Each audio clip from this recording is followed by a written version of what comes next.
Alrighty then. It says that I am live. Let's double check that before I go on, since in all these things you always have to make sure that it's actually live. Okay, we are live on YouTube and we are live um on Twitch. Cool.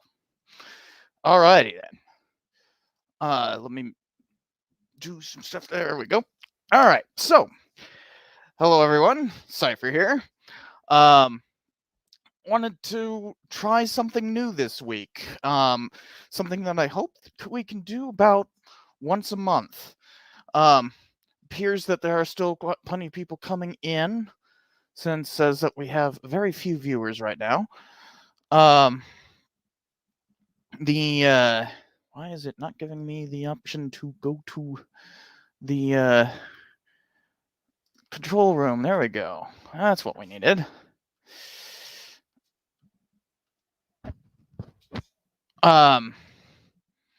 Yeah, it says that we only have 25 concurrent viewers right now. Well, as I always start off every live stream, we're going to inaugurate this whole thing with a really fancy beer. It's North Coast's Old Rasputin Barrel Aged. Really good imperial stout, made even better by being barrel aged. So here we go. Yeah, good beer.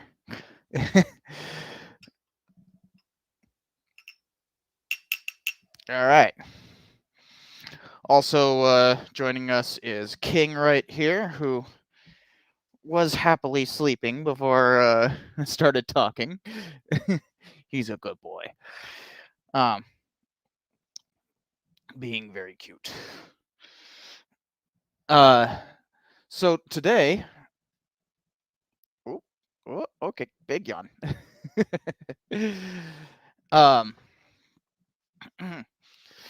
So today I wanted to try something new that's I'm tentatively calling book club.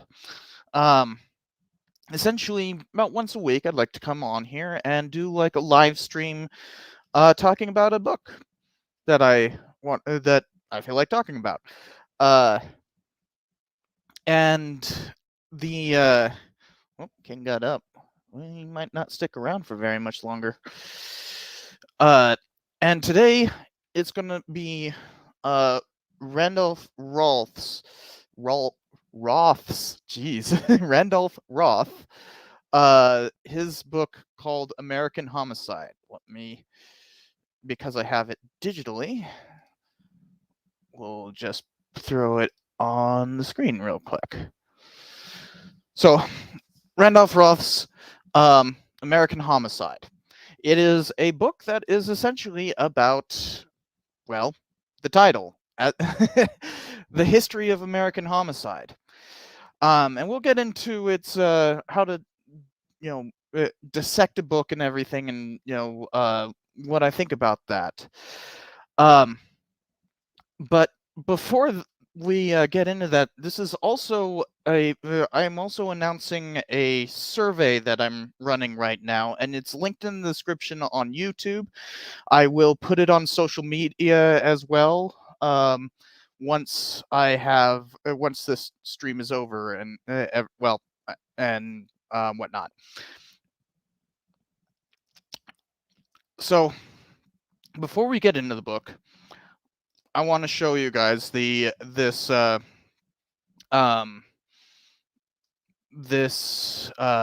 survey that you can take in the description. But that also means opening it up. Hold on.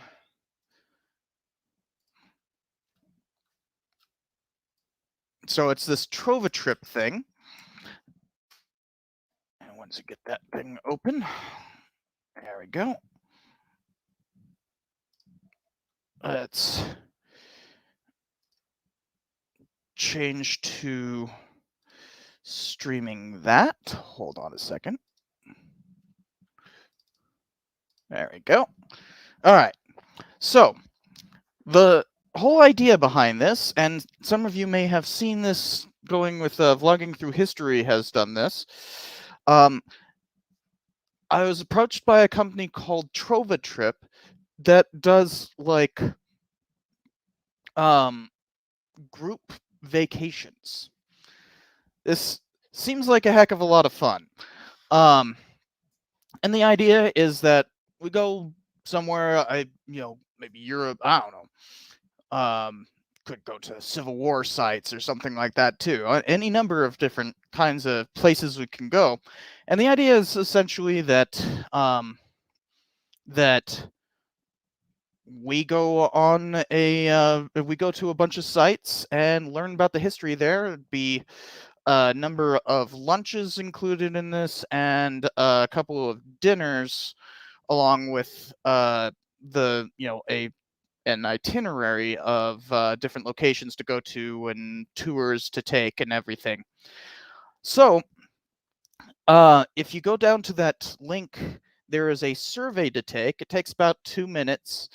And I'll just show you real quick. I'm not going to type in anything here since it wants my email address and it already has that. But you go to that and it will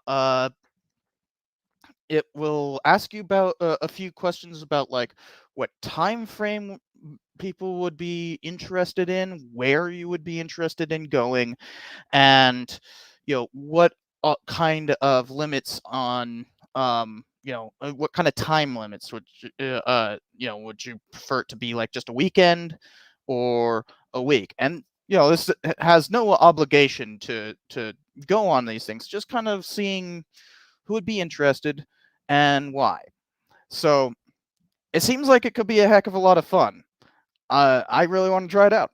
So be sure to check out that link in the description. I will also be putting it out on social media later, but I figure I would announce it here and now.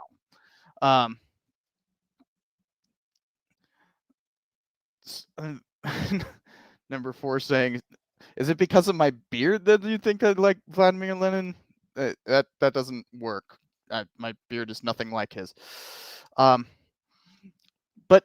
yeah, this seems like it could be a lot of fun. So why isn't it giving me an option to stop sharing? There it is. So the let's get back to the book. So in the comments, tell me how many of you have actually like saw my posts on social media and YouTube and that, and actually checked out the book. How many of how many of you guys actually did that? And I will share the book screen again, my PDF of it.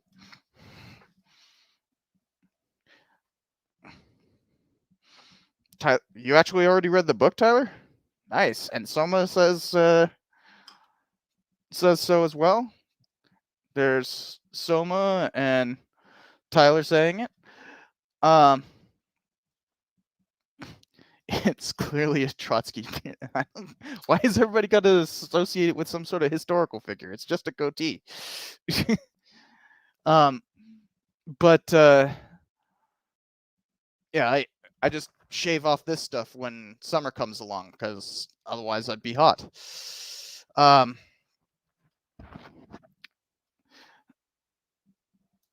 But let's see here. Saw the post, but I didn't have time to check out the book, unfortunately. So is a week too short of a period of time for those kinds of posts then? Because in academia, you are expected to be able to like as a graduate student, you're expected to be able to go through a book in a matter of a couple of days, let alone a week. But it's also I chose to do it just a week ahead of time, mostly because I didn't know when I was going to be doing this, and then today just worked out. But Yeah, I have to wonder if I need to give more advance notice on that, but then if you give too much notice, then people don't bother to check it out, and then they, realize too late that that they've been putting it off until the last minute, right? So the idea of a book club thing would be, about once a month you read one of these books, but also as we'll go through this book, it's not necessary to read it cover to cover to understand it. It is not a very long book, if I remember correctly. Um, oh no, it's 477 pages, so yeah, it actually is pretty long. But we'll see that it's actually quite easy to dissect a book. I've grabbed a few other books, um, but it's fairly easy to dissect a book and not have to read it cover to cover. And especially with this book, it's very statistically heavy, meaning there's a lot of graphs and charts that make it pretty easy to dissect. Um,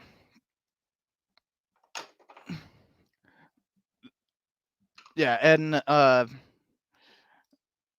Brady is saying it was enough time is just procrastination, and that's my concern about uh, putting out the notice too early. Is that a lot of people like have to have that deadline in their head to actually do something like this. Um, but also we'll be going through this. You don't need to have read the book. That's not the point of this. The point is to point out really cool books and get more of you guys to read, right? So this is actually a fairly important book to my dissertation. I quote it endlessly in my uh, epilogue. So, you guys can see that? That's that's not good. Um, let's see here. I'm trying to pull up my dissertation real quick. Here we are. Um, and so if we go to here and just look up like American Homicide. Um, does it not tell me how many times? Oh, it hasn't seen how many times. So you can see there's a number of times in this that I quote or reference it. So let's go back. That is 1, 2, 3. Wee. 4, and I believe that's the first time I reference it. Yeah. So 4 times in my dissertation do I reference this book. So it actually is a fairly important part of my work. Oh, I should remove this comment net. There we go.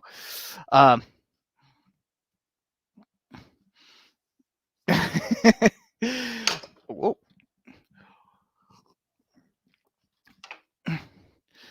And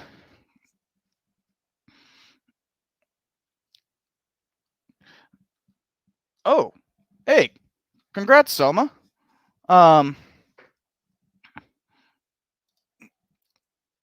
The is your MA in history?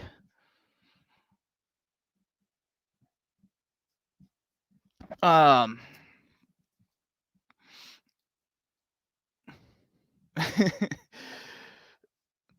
the I feel like I never don't have anything to read. I always just have like a stack of books waiting to read. um, I like I read this digitally and I read on a tablet, and I kid you not, just on this tablet right now is probably about 30 books waiting to be read. Um King is getting annoyed that I am talking so much. Here's King just sitting there kind of annoyed. I don't know if you guys can see this all too well, but and so it's a MA in history. Congrats. Yeah, the I just finished my PhD as well. So yeah, oh, somebody wanted to be pet.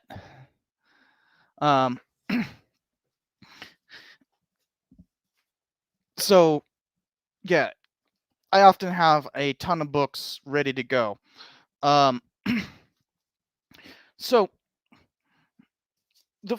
when we are talking about this, and hopefully we can make this a monthly thing. I'm right now. It seems like the week warning, the week ahead of time warning is good enough.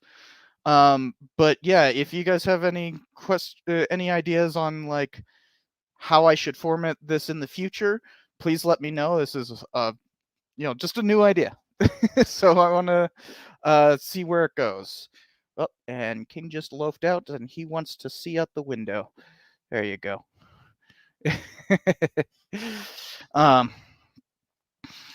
The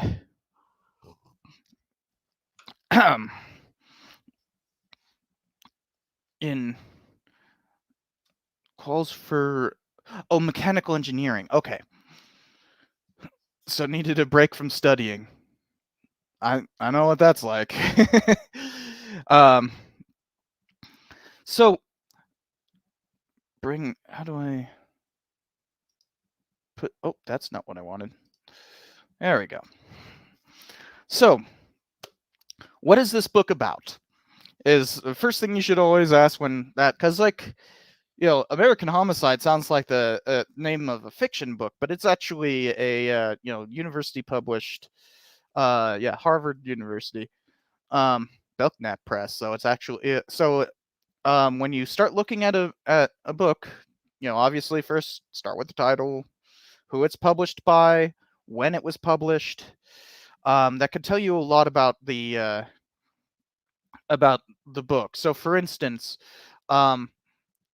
let's put this fit to width. So so the Belknap Press from Harvard University is actually their popular press. So when they published this, that meant that they thought that it might be more popular than a typical book that they would publish.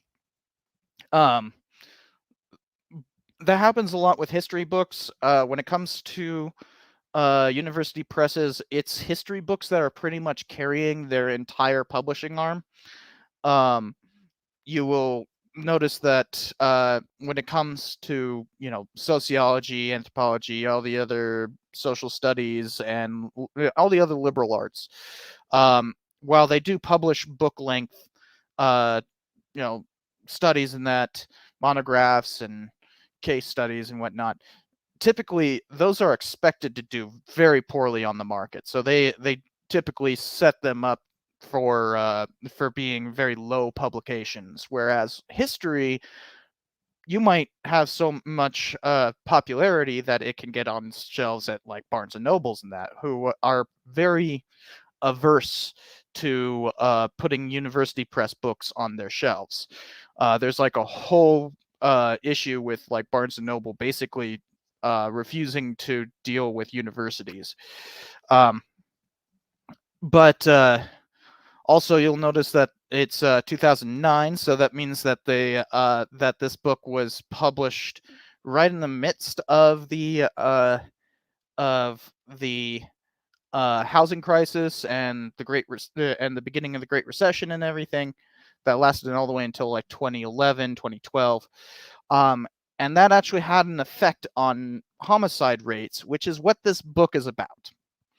So from looking at the name of the book, the publisher, and whatnot, let's go back to fit full page.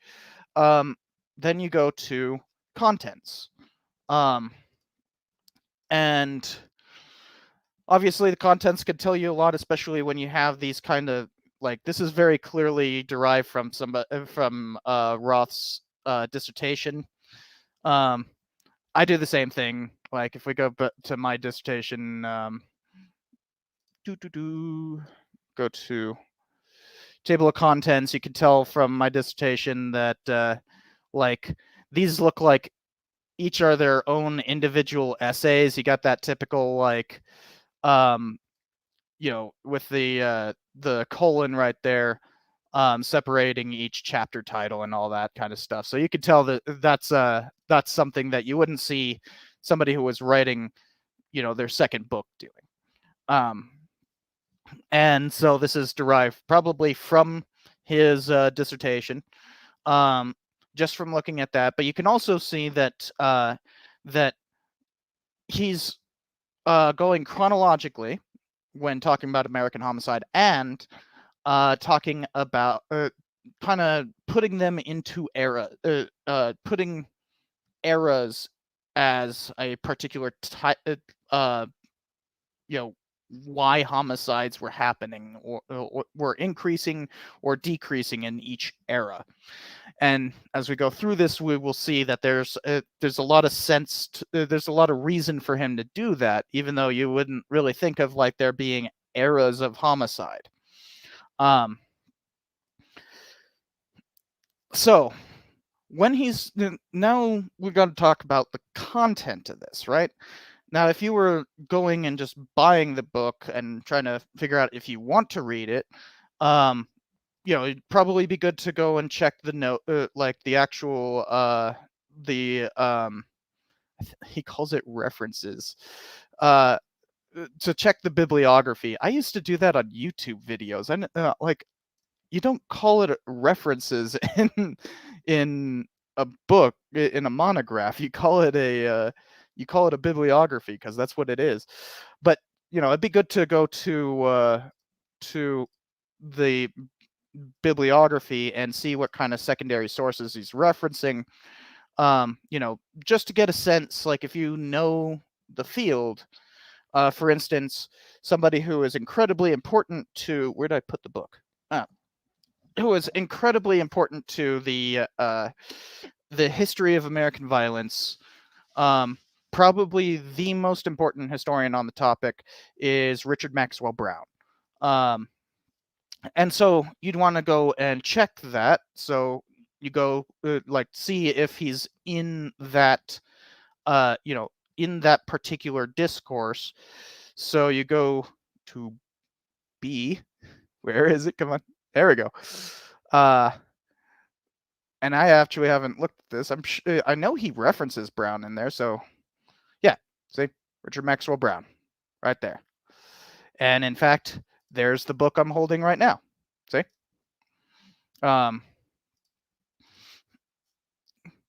And you can also tell from bibliography, who they're referencing a lot, because right there means the same person. And so he references 4 Richard Maxwell Brown books. You go to my bibliography.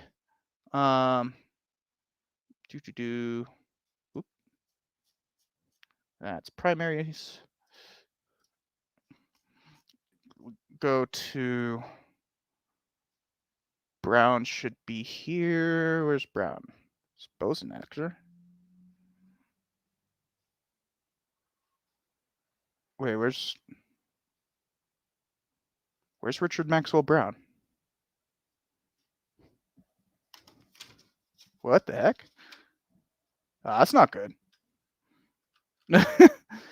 Oh wait, I'm being an idiot. Forgetting my alphabet for some reason. There's Richard Maxwell Brown. And I only referenced 3 of his books. Although, wait, what 4 books does he reference? Oh, South Carolina regulators. Okay, yeah, they don't have anything to do with Western violence, so that makes sense. But I also have a bunch of articles. Normally in something like this, you don't separate. Yeah, so for instance, he's got an article here. That is this book. So, yeah, really important stuff. Probably can find McKenna in his book. Probably can find a lot of really famous books on American violence who were published by 2009. You could probably find in that. That shows that it is a competently researched uh, um, work just by knowing a little bit about the fields. You can tell. So what do you who can guess what you do next once you've like started dissecting the book a bit? Now you know that it's got some competent research. It's when and where it was when and who published it, what it's about and everything. What do you think is the first thing you're looking for when you start reading this book, a history book? Can anybody tell me?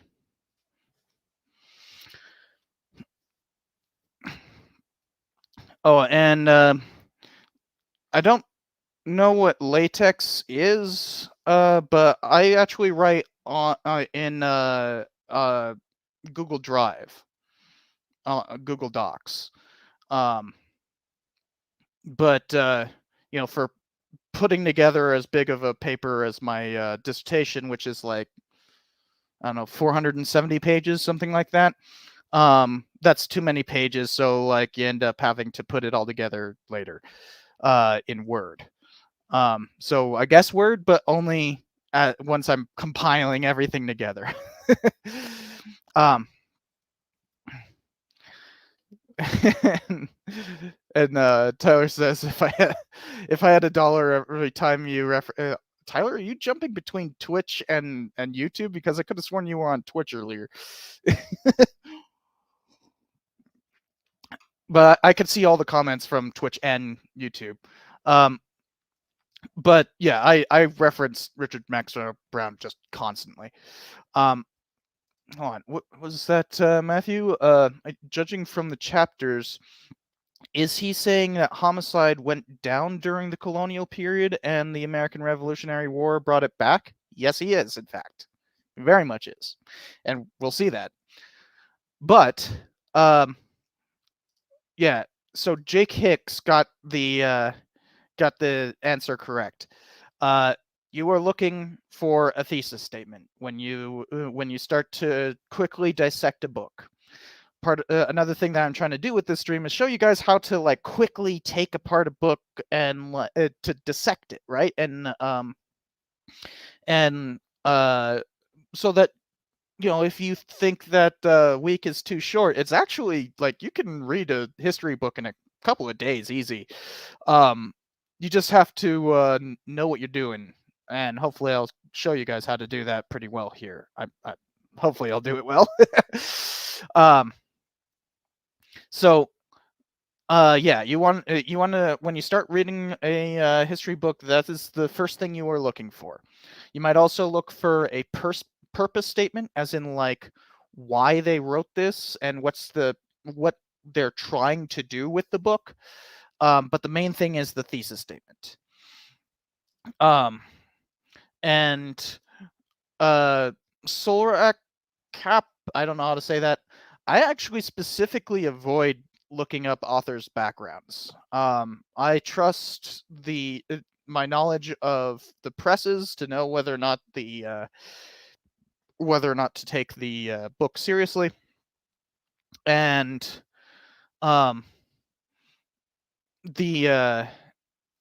otherwise, yeah, I don't actually. I've referenced a ton of Randolph Roth already, and I don't even know what he looks like, who he is, like if he's a professor anywhere. I strictly avoid that until I get really into an author. Like Richard Maxwell Brown, as we were talking earlier. Like I think that the work should speak for itself, and that the author might as well be dead. Because the meaning is in the text, not whatever the author's background is. You can dig into the author's background once you have a sense of the text. The text is king. speaking of King, he apparently left. Oh, he's sitting on the back of the couch. He didn't want to listen to all this talking. um,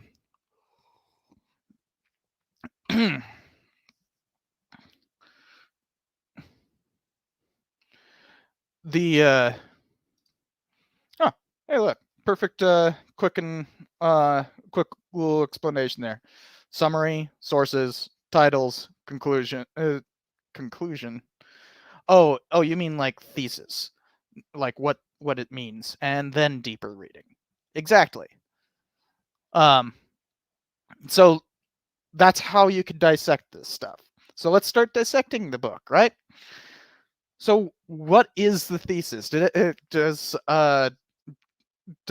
anybody read it and has a vague idea of what the thesis is?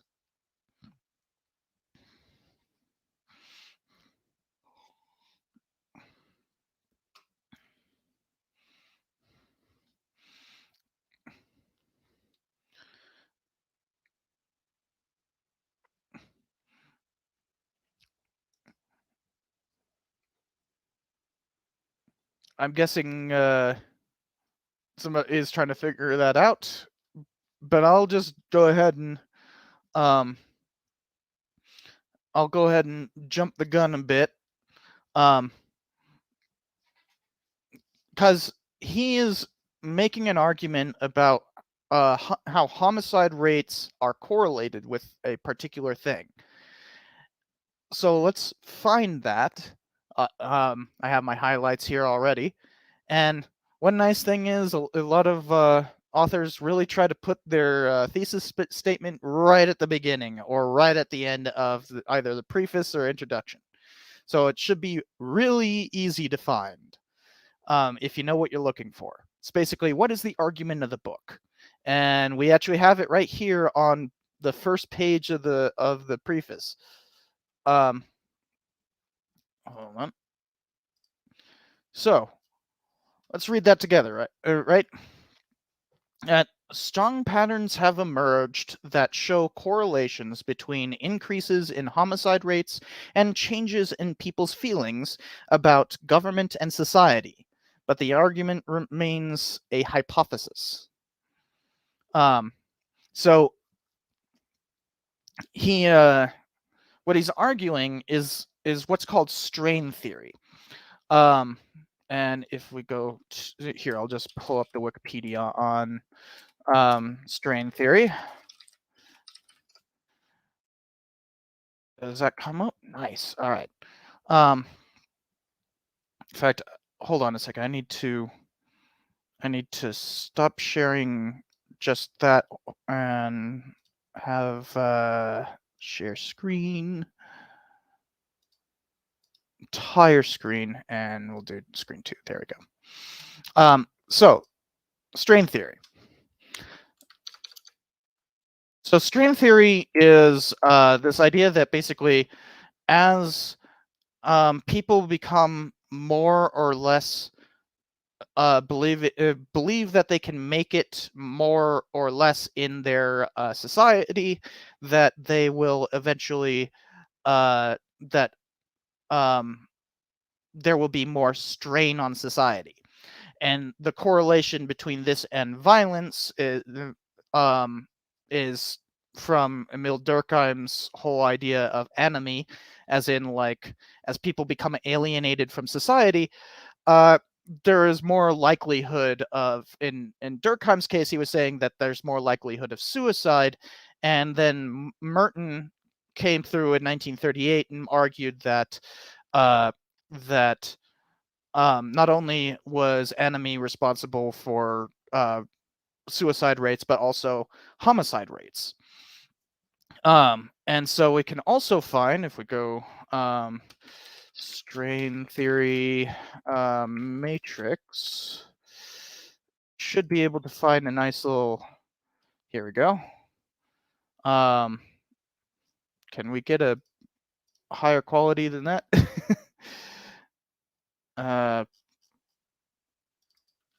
Maybe graph.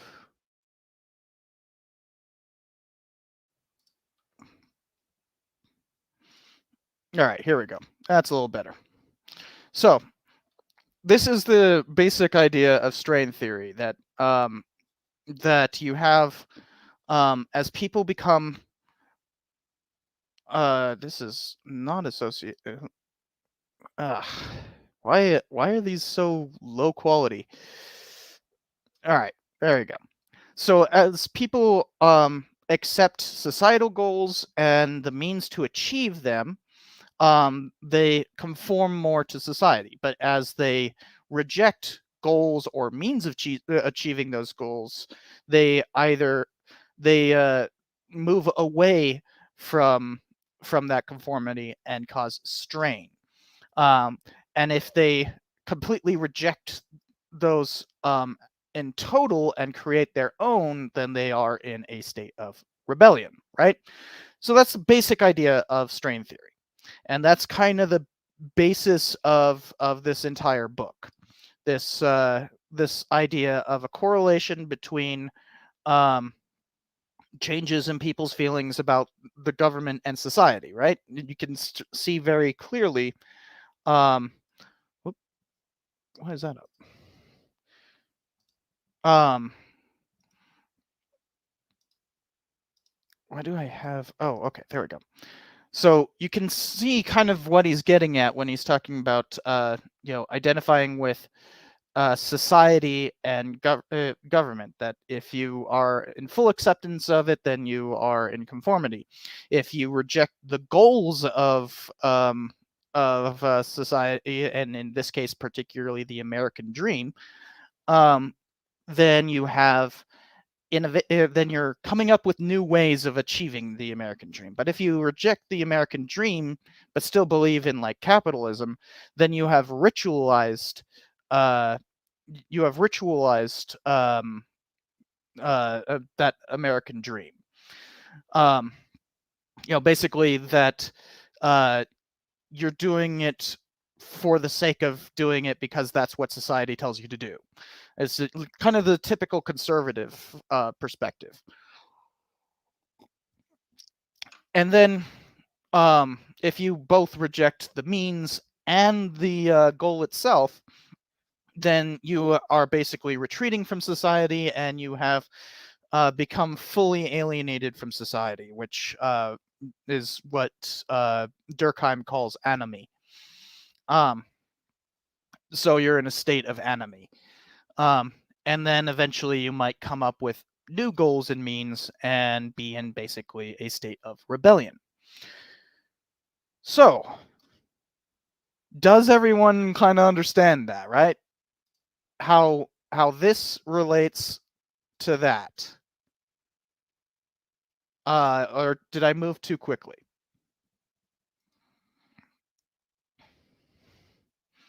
Um, I see Brady follows. Okay. I know it's complicated. Because there's a lot going on there, right? Um, the but this is what you're looking for is a bold statement that is very clearly like the argument being made. And by the way, a lot of authors don't actually know what their thesis statement is. Like they will like it might be easy to find, but they won't realize it until well after the fact. It's just you're looking for what the argument is, and that's what the argument is, right? And um he also openly acknowledges that he doesn't have enough data to show this, but we'll see that there are instances of this that he can probe the hypothesis. So, how would one go about proving this thesis? Like, how can somebody make this argument? Um, so that's the next step of dissecting it, right? You're looking now that you have found the argument being made. Now you're trying to find out how he's going to argue it, right? Um, and normally you can find that fairly quickly, especially when it comes. Where is it? I know it's. Especially if you see something. Yeah, there it is. Especially if you see something like this, where it has, a very clearly broken down, bullet points. This is how you argue. So this is him arguing what the roots of violence are, how you go from distrusting the government to having mass violence.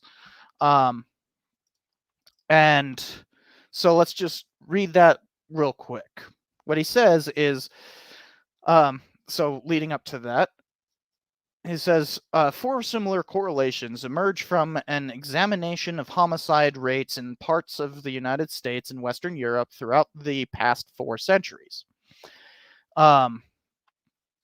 So these 4 things being the belief that government is stable and that its legal and judicial institutions are unbiased and will redress wrongs and protect lives and property.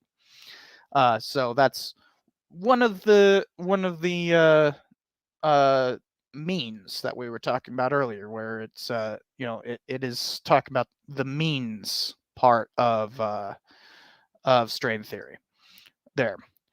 Number 2, feeling of trust in government and the officials who run it, and a belief in their legitimacy.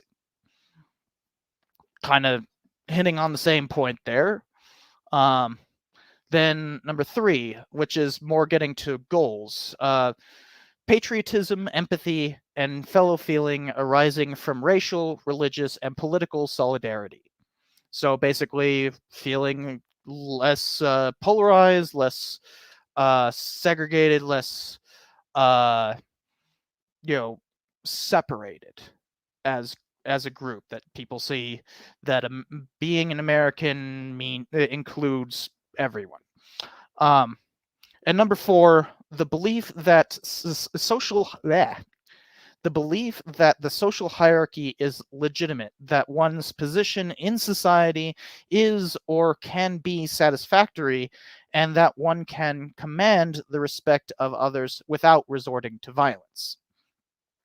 So once again, you can see this is very, these 4 things basically illustrate the means and goals of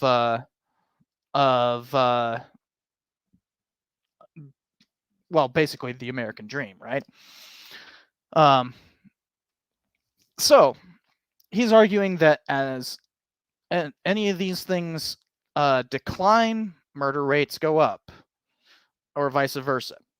And we will see many charts in this that really clearly illustrate what he's arguing here. But you can see how he would argue this, right? That as fellow feeling declines, murder rates increase. So all you have to do is find a way to calculate murder rates and a way to calculate fellow feeling. How to calculate the strain on the system. So he has different ways of calculating both of those things throughout the book. It's actually kind of one of the weaknesses of it is that he doesn't have a single data set to go off of. So he's cobbling together multiple data sets and having to kind of argue that they're one and the same when they're not really, right? So you can already see that there might be some weakness in the argument if you're doing this whole dissection method, right? But now you start looking for the actual argument, how, where, and in this case, it's very easy because there are graphs, right? There are a ton of graphs in this book. So let me find one real quick. All right, so this graph right here is arguing about the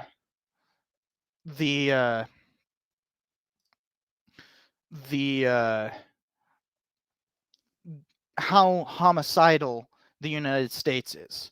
And you can see this is purely the 20th century, that And you'll notice that this is actually different from a lot of homicide rate charts that you'll find online. His chart is a lot better, like significantly better. So let me show you what you often find. So probably just United States homicide rate by year. So you can, yeah, here you go. Oh, wait, that's just the crime wave. So we want one that goes all the way back to like 1900. Yeah, here's what, come on. Oh, that's just Wikipedia. So if we go down to blah, blah, blah, here we are. All right. So you can see Wikipedia's standard little thing for homicide rates is pretty bad, pretty very poorly put together compared to this, and mostly because he's using data that wasn't available until the FBI started collecting data in 1929. So right about here is when the FBI started collecting data on homicide rates. So this part of the chart is significantly better than the chart here. See how here it's just like that's, I don't know how this was calculated, but it's not like the Bureau of Justice Statistics didn't even exist until right here. Oh wait, that's 1950. So it didn't start until 1966. So like right here is when the Bureau of Justice Statistics started. So it's kind of a problem with this chart. But here you can also see that besides this part of the chart, they're pretty much the same chart, right? But you can also see from this chart that the U.S. compared to Australia, Canada, England, England and Wales, is significantly more violent, right? We have multiple times the homicide rate here compared to England, Canada, Australia, and so forth. We'll get into how he derives this data, which actually introduces a bit of a problem.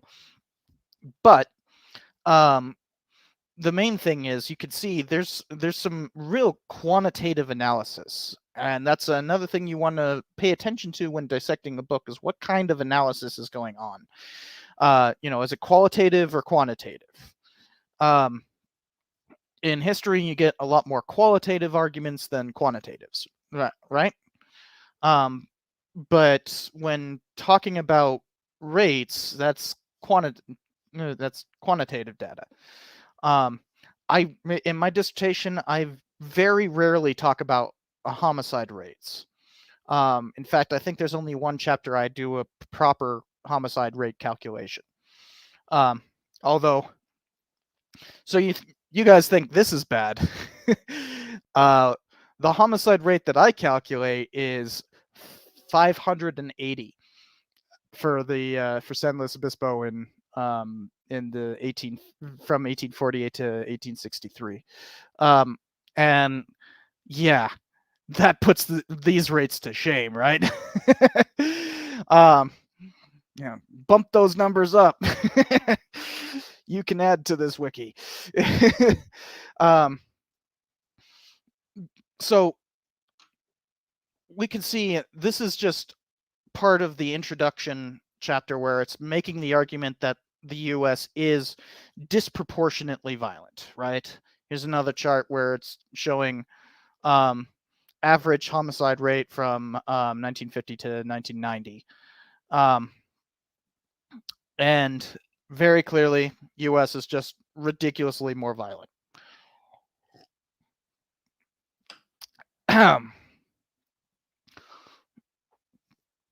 But he also talks about like different regions. The South is significantly more violent than everywhere else in the U.S. This is Yeah. Whew. Above 12.8. So yes, that's so you can see a lot of this stuff here in the introduction. He is purely talking about um you know why the US is so significant, so much more significantly violent compared to the Western world, developed countries. So he's also making the argument here that lesser developed countries, like Latin America, Sub-Saharan Africa, and that are also significantly more violent than the US. But that's not really a fair comparison, is it? And he's making that argument that it's not a fair comparison. So let's move on to when he starts talking about well, okay, so his first chapter he talks about homicide um in Europe during the Middle Ages and early modern period, basically from the 14th to early 17th century. Um, and you can very clearly see here he's making the argument that in Europe, as basically people were able to make more money, as agriculture became more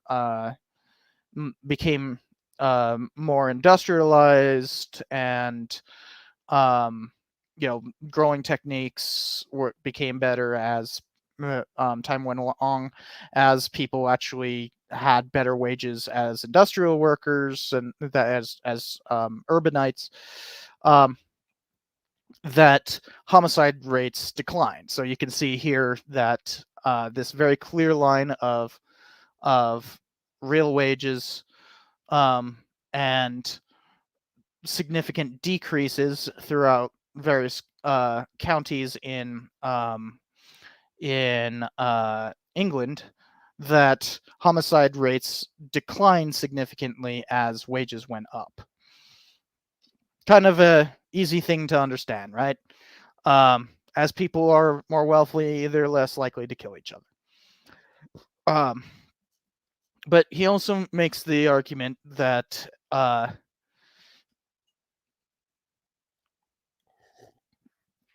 that that the that at frontiers, basically, as places became more settled, they became less violent, right? I kind of make the same argument in my dissertation, although I argue that um, the that settlement was founded on violence. That its very creation is interwoven with violence. It's incorporation, as I call it in the dissertation. But he's very much arguing that in New England and New Netherlands, while it still existed, uh, what would become the what would become the middle colonies of New York, New Jersey, and that kind of stuff. Um, the homicide rates declined sharply as more people became settled. It kind of makes sense, right? That frontiers are inherently more violent.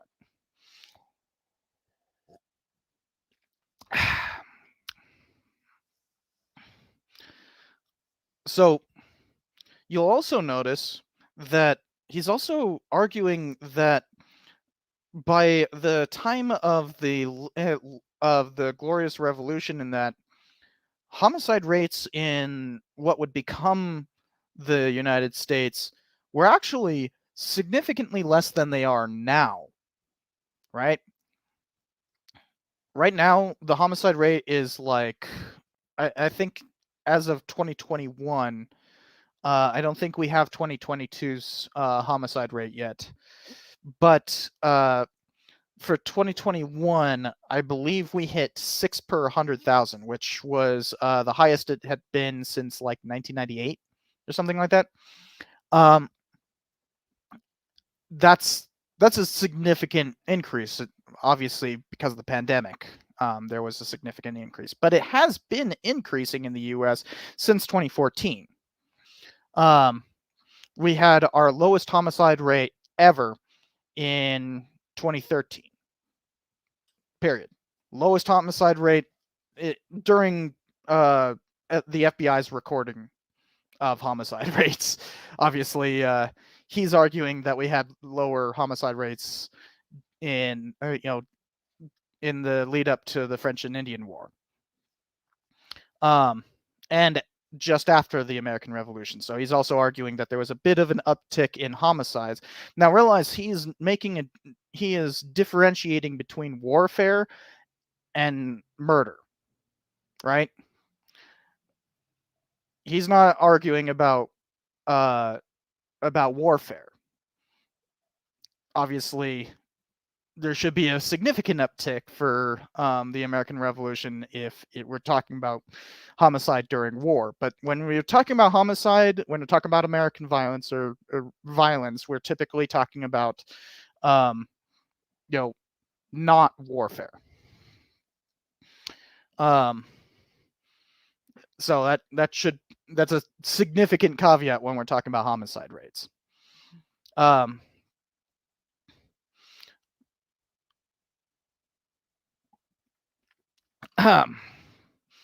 But yeah, he's arguing here that what would become the United States was actually one of the most peaceful, most least homicidal societies on Earth at the time. Think about that. One of the least homicidal societies on Earth at the time. With homicide rates that are comparable to European countries today. And in certain cases, better than Europe today. That, like, even places that have less than 1 per 100,000, this is less than 1 per 100,000 by the 1790s. That's crazy low.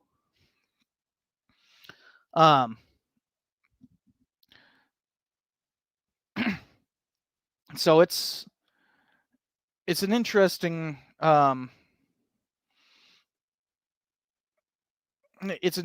argument here, because he's saying that homicide rates actually that the US was significantly less homicidal than European countries, basically until the 1840s and 50s, and then there was a very clear deviation between homicide rates in Europe and the United States in the late 19th century. That basically, as like Jim Crow and that started becoming enacted in the 1890s, that homicide rates in the US remained higher than Europe and have forever remained so. So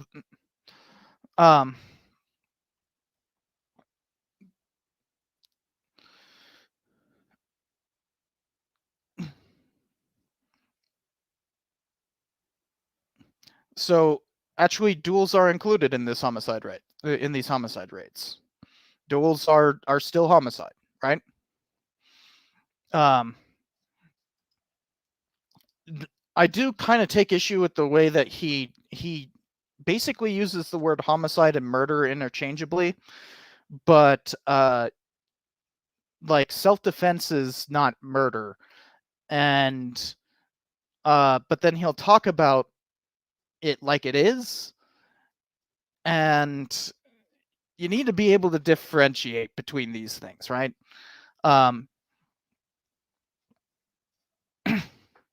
So yeah, let's see where I believe there is a pretty good chart. Is this it? Okay, so this is what? Oh, this is naming conventions. Let me find it. And I remember there being a really good chart that shows like the 19th century overall. Okay, so this is homicide rates in Georgia throughout the 19th century.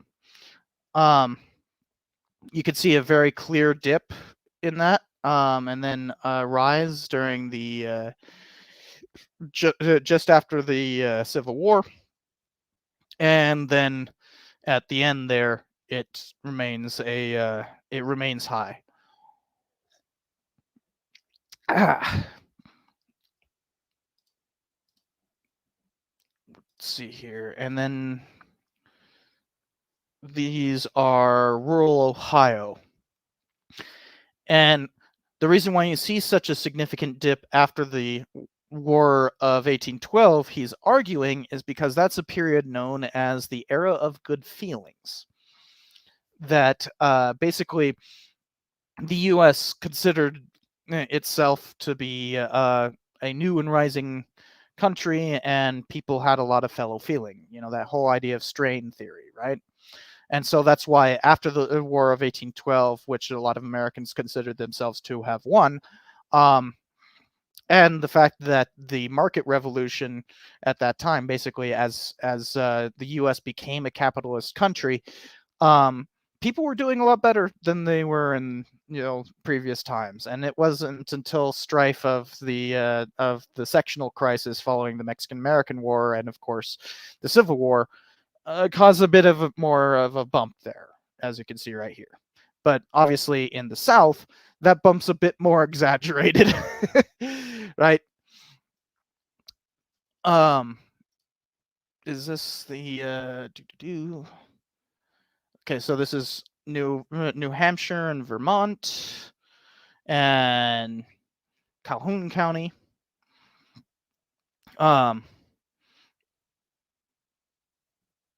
And by the way, we will get to part of the problem with the way he's deriving these numbers, that it seems surprisingly low. But he's also arguing that in these counties today, it's significantly more homicidal when it gets to that low point. That he's using singular counties, right? Or cities in this case, right? This is a chart about various cities. And the and New York City right here is this black line, right? And so you can see that in New York City, place that you would expect to have pretty high homicide rates, it's actually kind of average. And by the way, New York City was the largest U.S. city by, I believe, 1810 was when it passed what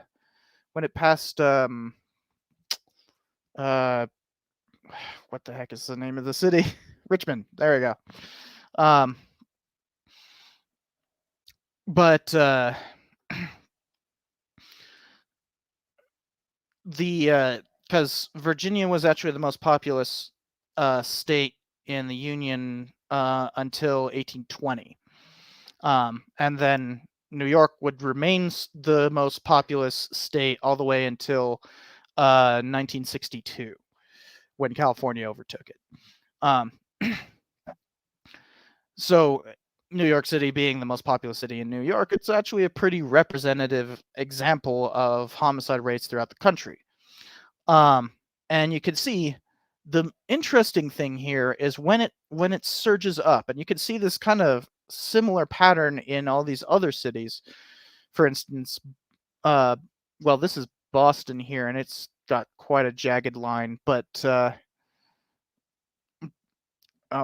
at the end of the Civil War, it goes down. That makes sense, actually. But then it pops back up because Boston was going through some real troubles when it came to nativism. But it's a pretty useful chart here, right? In explaining why homicide rates go up and down. Pay less attention to like the overall rate, more pay attention to the when it goes up and down. right? Because as he explains later in the book, that basically anywhere there's a frontier, the frontier homicide rates are so high off the chart that it's incalculable. It's not really a fair comparison because you got a low population and a huge amount of murder. Um, uh, but getting back on the theme of dissecting a book, I think you guys can see that this one's fairly easy to dissect, and that's kind of why I chose this as the first one. Because of all of these charts. Here's a breakdown by race as well. That these charts are super useful for understanding his argument. You don't have to go too much into the various examples he gives because, well, it's right here in the charts, all his arguments. So let's head towards the conclusion. Now that we have established what the argument is. Oops, I went way too far. I think this is a conclusion. Yeah, okay, so this is the conclusion. And you can see how he's arguing this, and it's more about when he's talking about strain, he's talking about like overall historical events and how they might relate to homicide rates. But when you get to here, when we have the FBI compiling pretty minute data on homicides, although there is a significant problem with FBI statistics, is that it doesn't actually tell you like motivation. Actually it says it right here. He says that the FBI, the data records only the number of victims, not the circumstances of their deaths. Right, so that's and that's a problem for current statistics, but we get a lot more minute data in terms of like the total number of homicides instead of compiling this from like individual counties where he's just going through coroner's reports. He's now using the FBI, who has this massive data set. And so now we can get into that really useful chart. So like this is basically the entire time that he had access to from the FBI. And when you look at it, that's a little too much. There you go. When you look at it, you can very clearly see that there was significant a significant dip in homicide rates during like right after the end of Prohibition and into the 1950s and early 60s, and then it crept back up during what's called the crime wave. This time period right here is the crime wave. You'll also notice that he very clearly differentiates between black homicide rates and white homicide rates because the reason why it's in single digits over here and double digits over here is because it really is that much of a difference. And that's because of basically systemic racism that has ghettoized people, and as we talk about strain, and that black people are under so much more strain than white people in American society. Hence the difference in homicide rate. But they still follow that same pattern. Remember when I was saying pay less attention to the numbers here and more attention to the changes in rates? So you'll notice that this crime wave is basically over, right? That it's gone down. Although it's kind of interesting that white homicide rates and black homicide rates haven't gone down at the same rate since the 90s. But this is where you get like it's very everyone who studies this understands why there was a rise in homicide rates. It was basically deindustrialization and the strains that caused, alongside all the crises of the 1960s and 70s.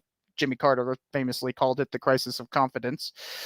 But basically, deindustrialization was the biggest factor in that, caused the most strain. But this dip has a huge amount of argument around it. We don't really know why why murder has gone down so significantly since 1991.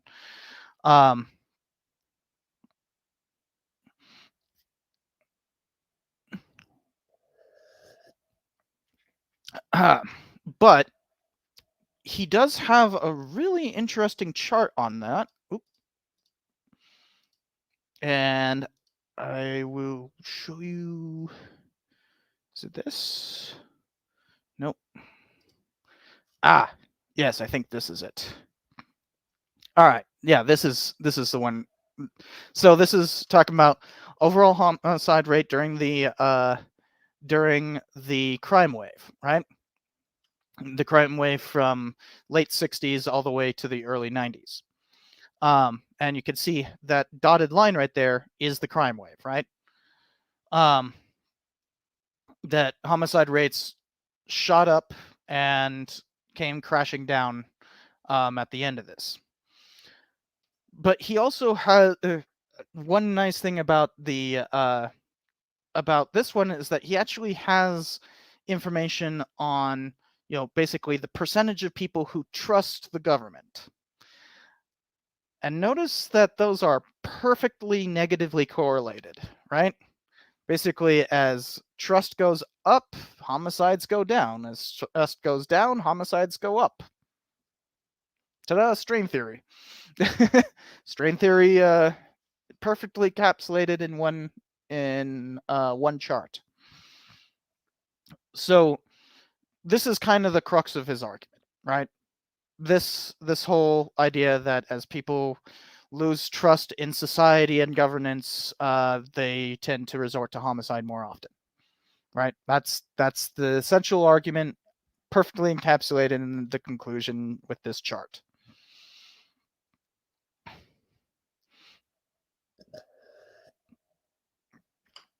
And I see that a lot of you guys are arguing about why the crime wave went down. Isn't this a better argument than basically everything you guys are talking about?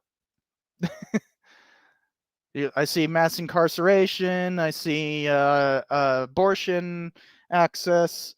Yeah, all those are popular ones. The abortion access one being the Freakonomics explanation. Mass incarceration being useful but hard to quantify.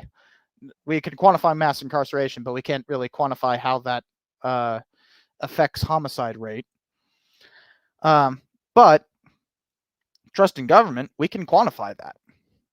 That's just polling data, right?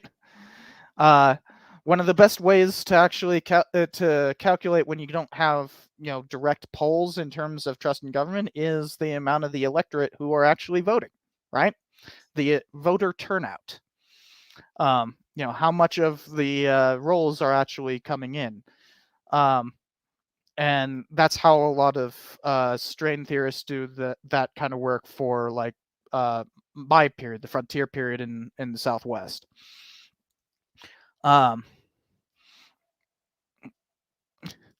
I don't think they really bring hope, considering throughout the 80s the homicide rate remained pretty high.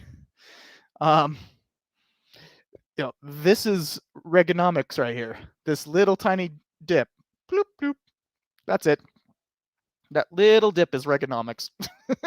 That's all it is. That's what this little increase right here is.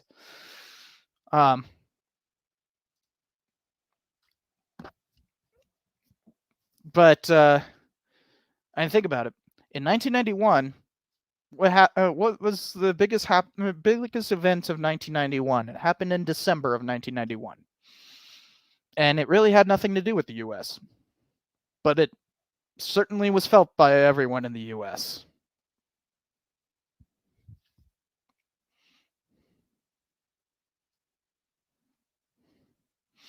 Oh, you were being sarcastic. Okay.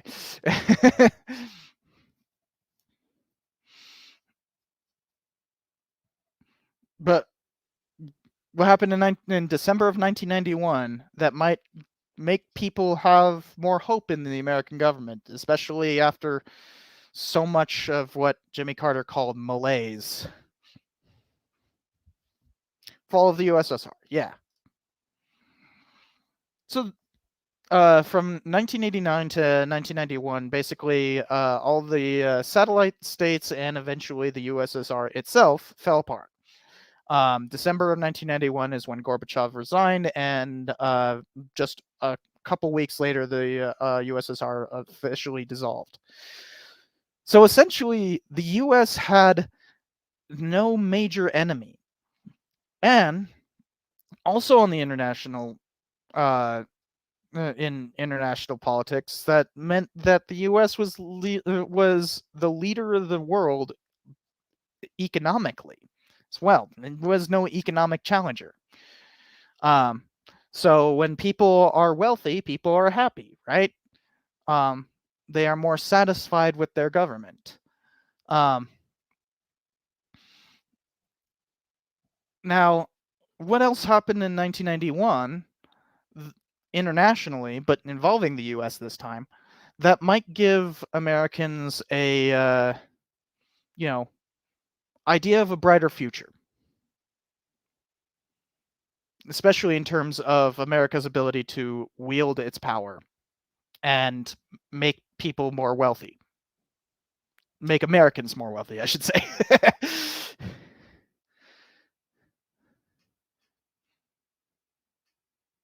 Anybody got a guess on that? 1991?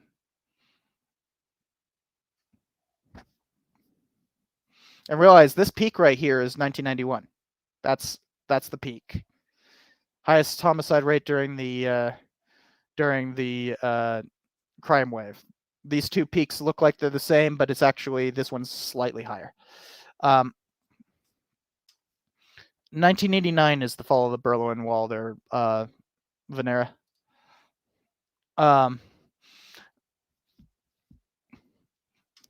So this is a deeply cynical outlook, but 1991 was Desert Storm.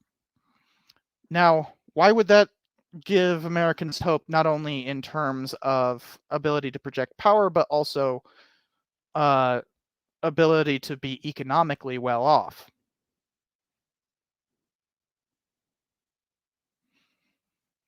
Like, why would some fool thing in Kuwait make Americans think that not only are they going to be well off, not only are they going to be kind of the global superpower, but also economically well off? I mean, it's one word.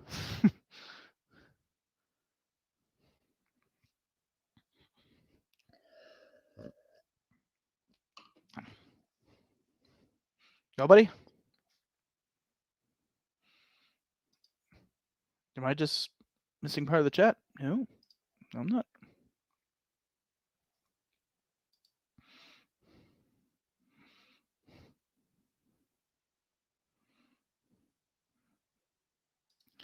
Well, the World Trade Center bombing was related to this, yes, but the word is oil. Just at the end of 1990, Saddam Hussein invaded Kuwait, which would have given him access to 1/5 of the world's oil. 1/5.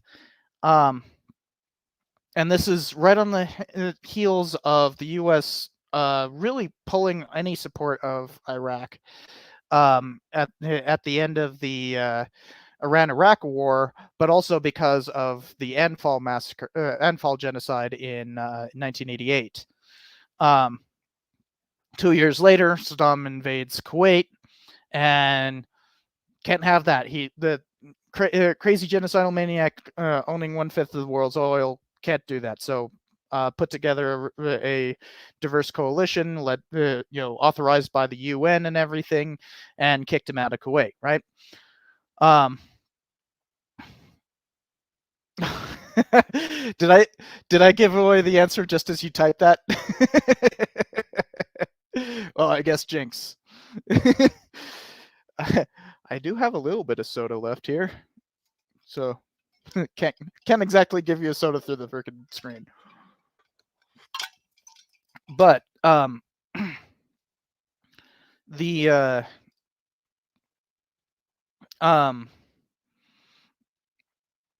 so basically people had a sense that they would be economically well off because now we secured oil, and that was the big price shock. That's the reason why everybody was afraid of the Bush administration coming remaining in power, because he had raised prices raised taxes on oil specifically, and that whole promise he made about not raising taxes came to bite him in the butt. But the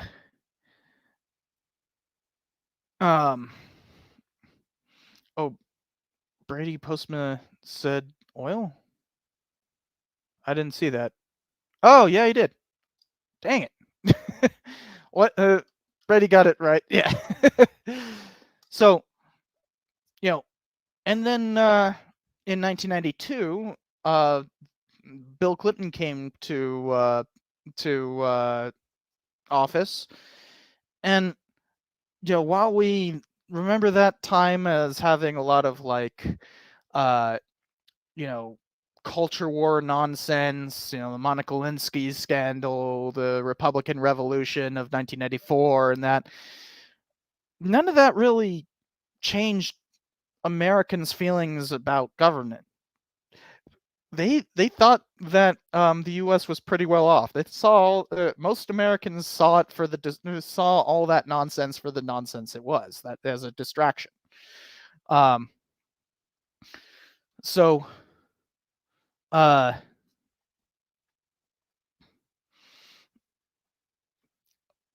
so the there was this whole um there was this whole I don't know what you're asking, Danny, but you've been saying some real nonsense earlier, so clear up what you're saying. The oh, I mean, the price. By the way, Matthew, the price shock had an effect everywhere, right? Um, Saddam invading Kuwait in 1990 was quite the crisis.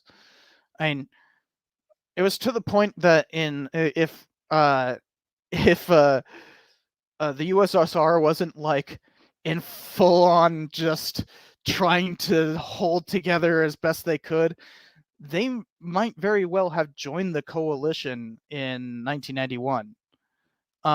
Imagine that, the US and the USSR fighting side by side. But they were too busy trying to maintain even having a military, let alone doing any kind of military operations. But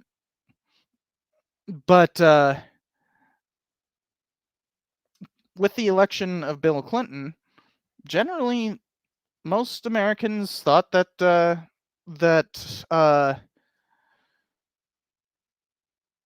and most Americans thought that the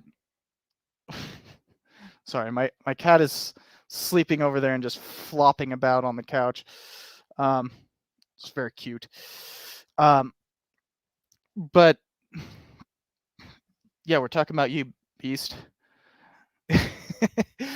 anyways, with the Clinton administration, there was a general understanding that that the U.S. was better off, and people were fairly satisfied with the government. Now, you'll notice that throughout that time, the government approval rating never went past where it was in 1965, before the Vietnam War, right? That basically, since the Vietnam War, right, really kicked off. Can make different arguments about when it started, but like when it really kicked off after the Gulf of Tonkin, you could just see this steady fall, right? But that's also as deindustrialization hit. So different reasons for people's satisfaction with the government. Most of the time, people's satisfaction with the government has very little to do with like what is happening culturally or politically or any of or internationally or anything, unless it affects the bottom line. Then people care. You know, the like economics informs people's political decision more than anything else. It also affects people's willingness to murder each other, hence this argument. So, now that we've dug through this book's core arguments, how he makes it, how he shows it with data and everything, let's talk about how he generates this data, which he has. Oh, that's a very short conclusion. So he has a section here talking about like which areas he went into their archives to find like coroner's reports. That's how he's generating all those homicide rates during that time. But you can also notice that these are specific counties, right? This isn't some of them are just cities, some of them are counties. He's extrapolating a lot of meaning from a very limited data set, right? This isn't like the FBI's statistics where it's just nationwide and these are the total amount of homicides. These are the homicides that were reported to coroner's juries during these times. So that's a very distinct subset, and that's why I kept on alluding to those homicide rates might be significantly higher in reality, but what matters is the decline and the decline and increase of rates rather than the actual number, right?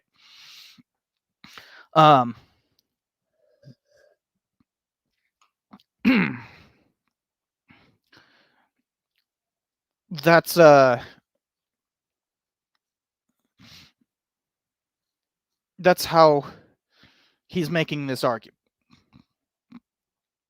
So then there is how he gets these estimates.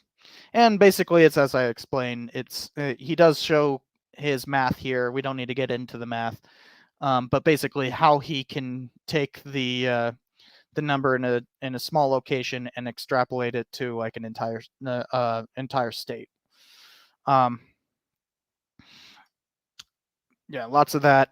And finally, well, there's the notes. But the main thing is where he's getting his data, and you can see very clearly. Oh, and he's also for the late 19th century, he's using newspapers to do that. Now that introduces a different problem, right? It has less to do with how much is reported and more to do with how accurate is the reporting. And so, yeah, using newspaper data is an issue. I use it in my dissertation plenty. I have, for instance, if we go to my dissertation real quick, what is, oh, that's the historiography. Here we are. So I have a lot of timelines and tables here. But for instance, remember I was talking about how I calculated the homicide rate in San Luis Obispo. You can see here that I have a listing of all the different homicides, murders, what I call killed in action. Basically, if it's self-defense or a posse hunting down somebody or something like that, that's not technically murder, but it is homicide. Then there's lynchings, which is technically murder, but I wanted to differentiate between the two for obvious reasons. Then, like legal executions, there were 4 legal executions, although you could actually argue 3 of them weren't technically legal, because they were done by a military tribunal. These 3 right here. Sentenced by mock military tribunal, because technically it wasn't an actual military tribunal, and California was under military governance, but it wasn't clear how they could actually do that legally, but they did it anyways.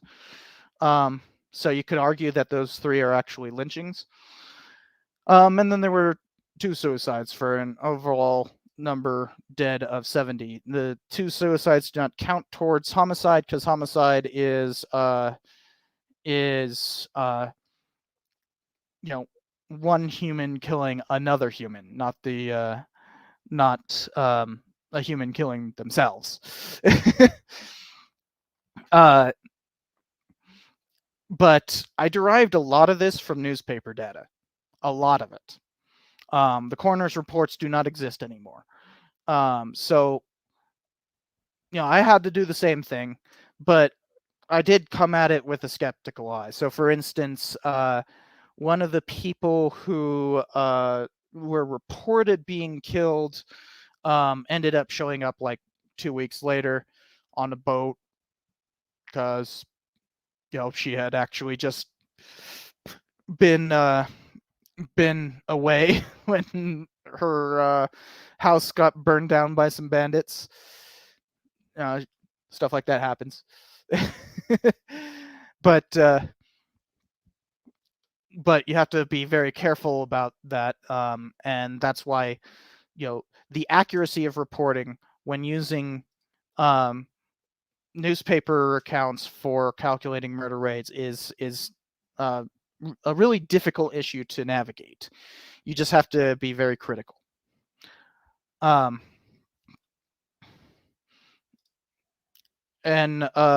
Varna, are you asking when was this were these, or specifically that case of the lady's house getting burnt down by bandits? Because that's like 1857, 56, somewhere in there. But you can also see the dates for everything, and right here is the dates on the right side. But so he's using a mix of data for this project, which is a bit of an issue, right? That's why he's careful not to say that like this is some sort of definitive thing. And remember that thesis statement that we started off with. Everything in a monograph is oriented around a thesis statement. So he's saying that there's a correlation between increases in homicide rates and changes in people's feelings about government and society. But the argument here remains a hypothesis. So he hedges his bets with that statement about hypothesis, but also notice he's very clearly indicating rates, not overall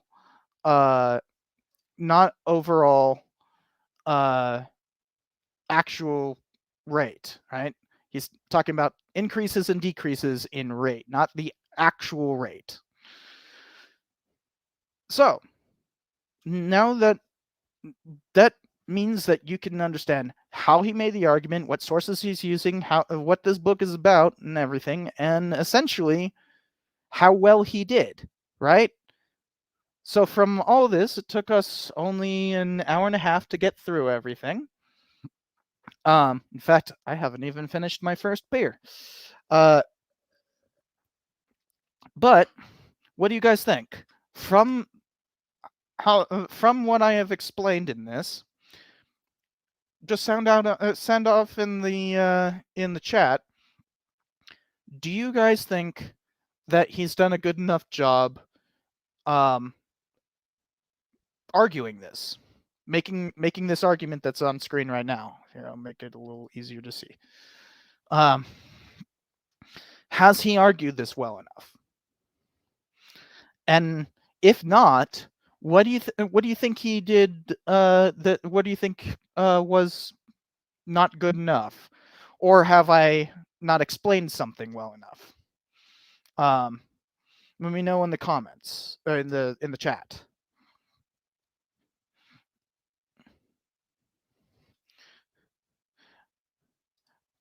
I mean, honestly, this is how I would explain it. I would have. I mean, yeah, I probably would have skipped over a lot of stuff with shorthand if I was in a seminar or something trying to show how to dissect a book. But no, I mean, like, this isn't slowed down for laymen at all. And you guys are not dolts. I don't think you are. I know you're joking, obviously, but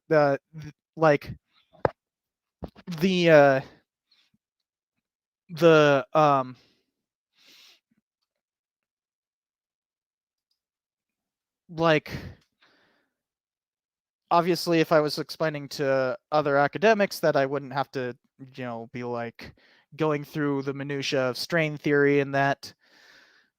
But I hope I'm also introducing you guys to a whole new way of reading, right? So let's see what you all are saying. So I see a lot of convincing, compelling. It's good. I'm glad I explained it well. Yeah, I mean, sound off in the comments if I didn't, for sure. Like, I need to know how I could set this up in the future, because I want to do this about once a month, right? Because I hope this also gives you guys a whole new perspective on how to read things, but also like how you make a historical argument, right? This is a quantitative argument, so it's a little bit different from like a qualitative argument, but the basic shape of following this, like, here's your thesis statement, now go about proving it, I hope is explained well enough.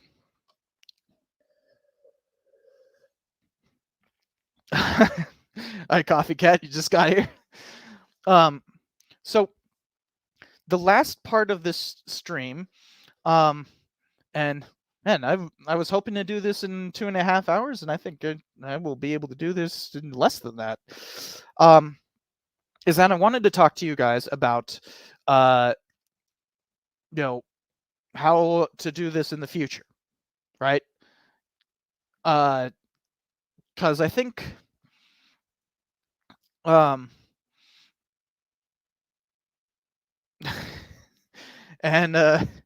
wow, that's a heck of a compliment. Thank you, Lee.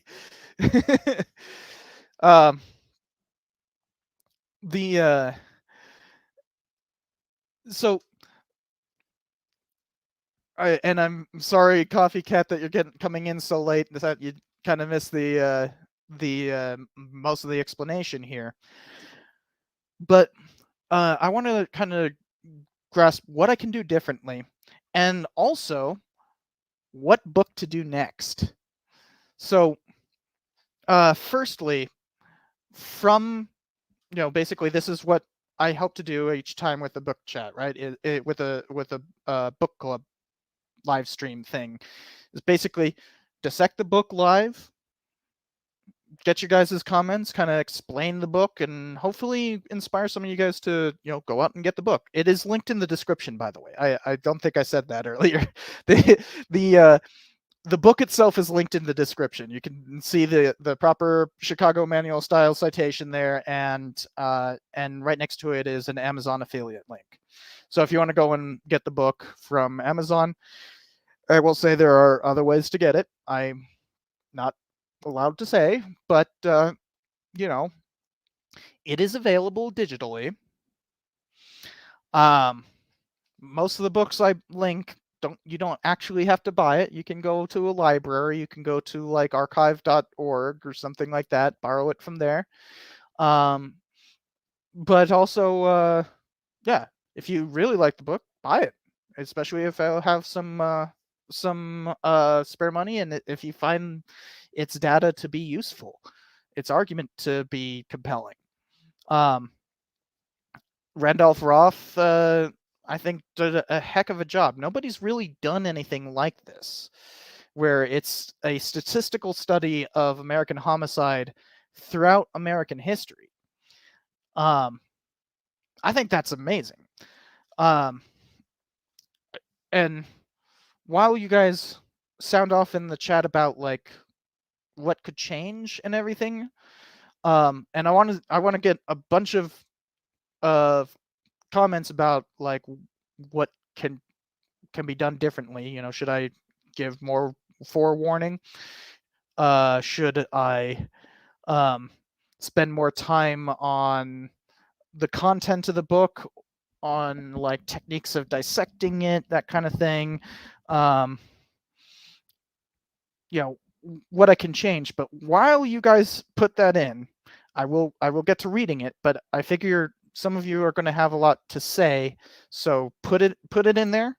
And what I want to show you are some related books, because this is another thing about when you start really dissecting a book like this, is that you want to have a sense of the historiography overall, right?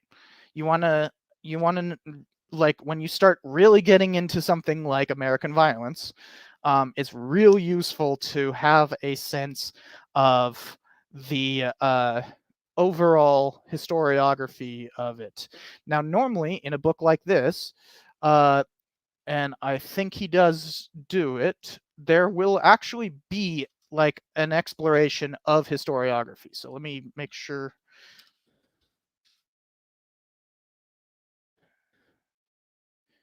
Uh-oh. Did it just freeze? Oh no. Adobe just froze. Great. Like it always does. Okay. Oh no, that's right. So that's actually a criticism I have of the book. It doesn't have a good historiography section. You should at least have like a good solid paragraph of historiography in a monograph like this, right? You should be able to go from a book like this, find that historiography thing, and be like, okay, well, here are some other books I should check out, right? He doesn't really do that. But being a scholar in the same field, I do have a number of ones that you can go to. Wow, that what the heck happened there?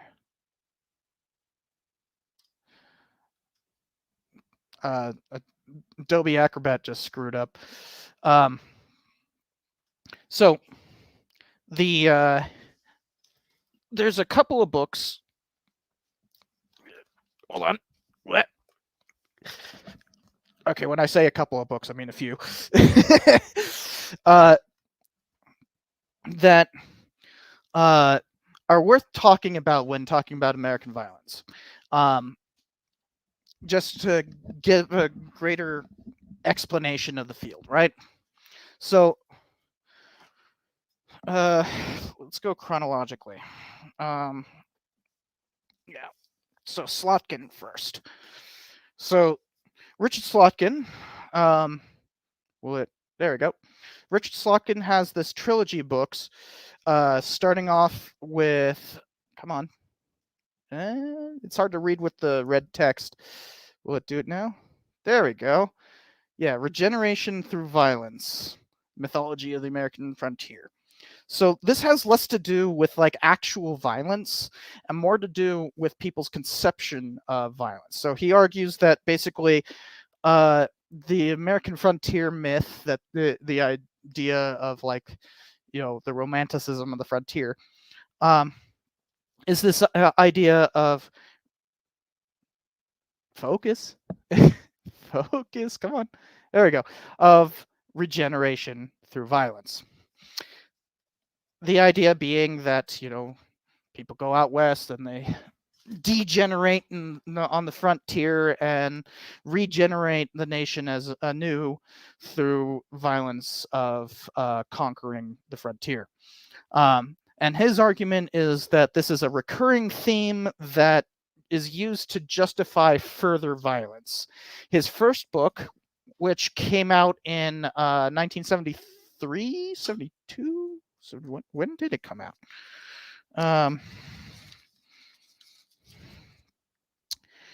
1973, yeah. Was primarily focused on the purpose of it was to explain yeah, so like right here at like the second to last page, well, I'll read. The trophies they frontiersmen are perpetually garnered. Hold on, wait. Okay, so he's talking about like Davy Crockett, Daniel Boone, kind of thing. You know, the frontiersmen going out west and saving the girl and taking trophies. The trophies they are perpetually garnering have no material value. Their sanctity derives from their function as visual and concrete proofs of the self-justifying acts of violent self-transcendence and regeneration that produce them. So the Indians, no less American than Crockett, garnered trophies as proofs and reminders of their battle valor, and as kernels around which to build their names and the myth tales of the tribe. In Vietnam, it was called the body count. Like, damn, that's the second to last paragraph. Then in his other two books, he moves forward from the 1840s to the rest of the 19th century with Fatal Environment.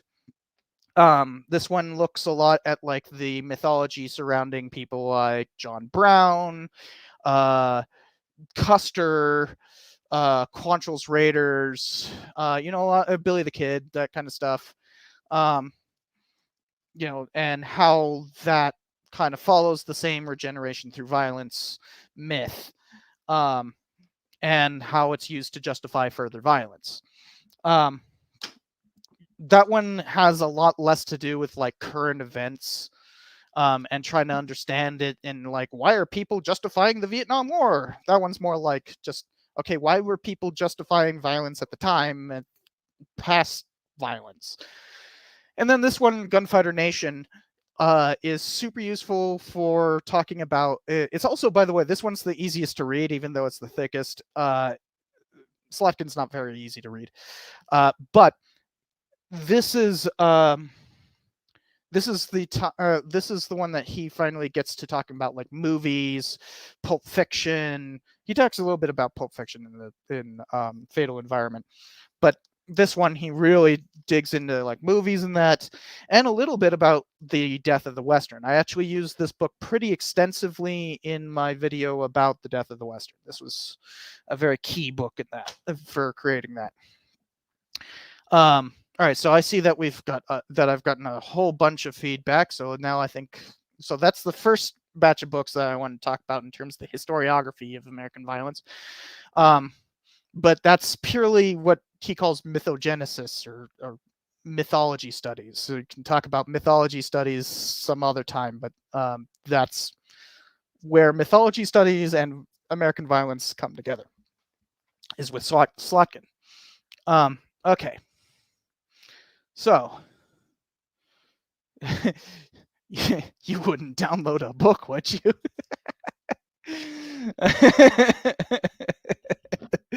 Oh man, if only I could download a car. Um, um,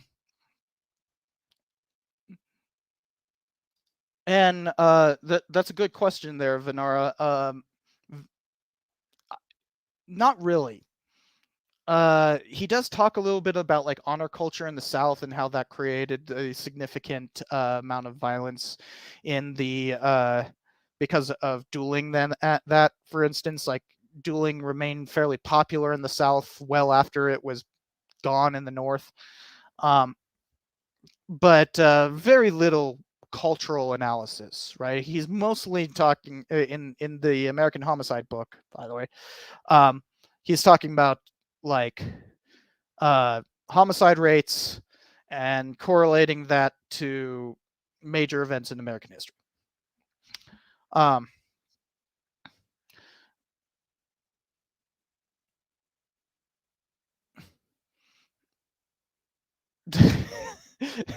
you should. I should do an introduction to astrodynamics. Yeah, that's definitely my field. um,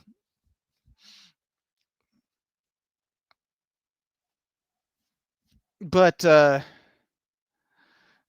and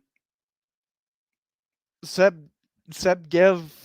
I'm not answering just random questions. Um,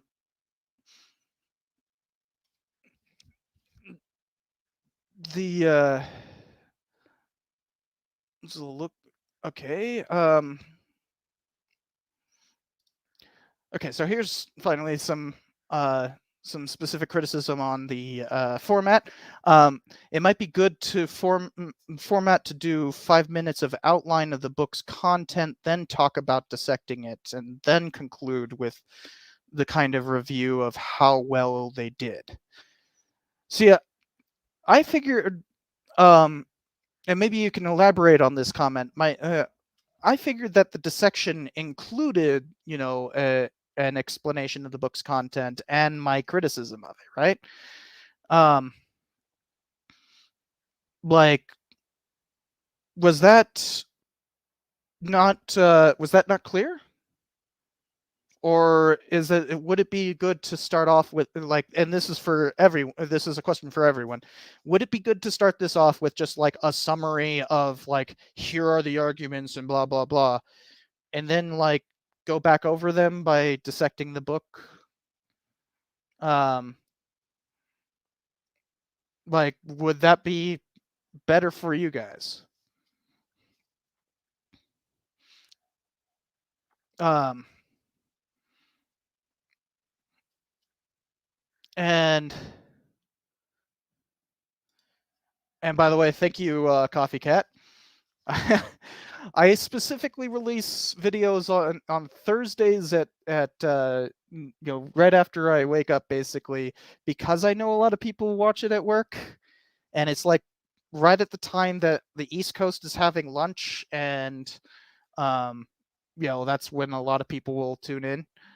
Um, that's also why, like, today, starting the stream was 6 o'clock my time, but 5 o'clock on the Pacific Coast, because I know most people get off at like 5. So starting it right there means that like the East Coast will be, right after dinner, and the West Coast will be just getting off of work. So yeah, and thank you. Um, so um,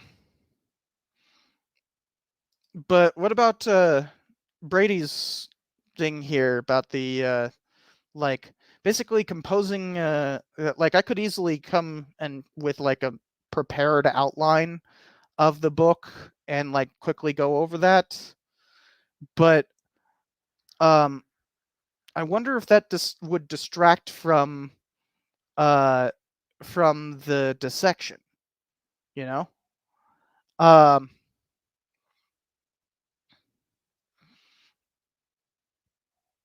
because Yeah, I wonder if that would be a a problem, you know? And so give the argument before disseminating it, as in like when I post it on social media? Is that what you mean by is that what you mean, Lee?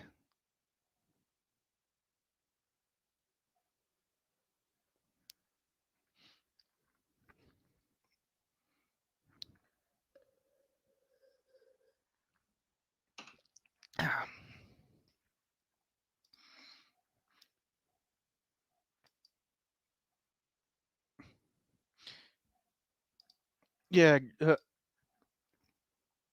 Oh, that's just what you just said. What do you mean by that, Lee? Do you mean like when you say disseminating it? Do you mean disseminating on social media or when I start this live stream for live chat? Okay, so that's the point of finding that thesis statement, right? The thesis statement is the argument. That's why I kind of went first like here's the title, here's the publishing information. Okay, now let's look over the contents, the table of contents, and the bibliography. That's the first things you should do when opening a book. Then you go to finding the thesis statement, which is kind of the thing that drives the entire book, right? It's a monograph, so it's all oriented around a singular argument.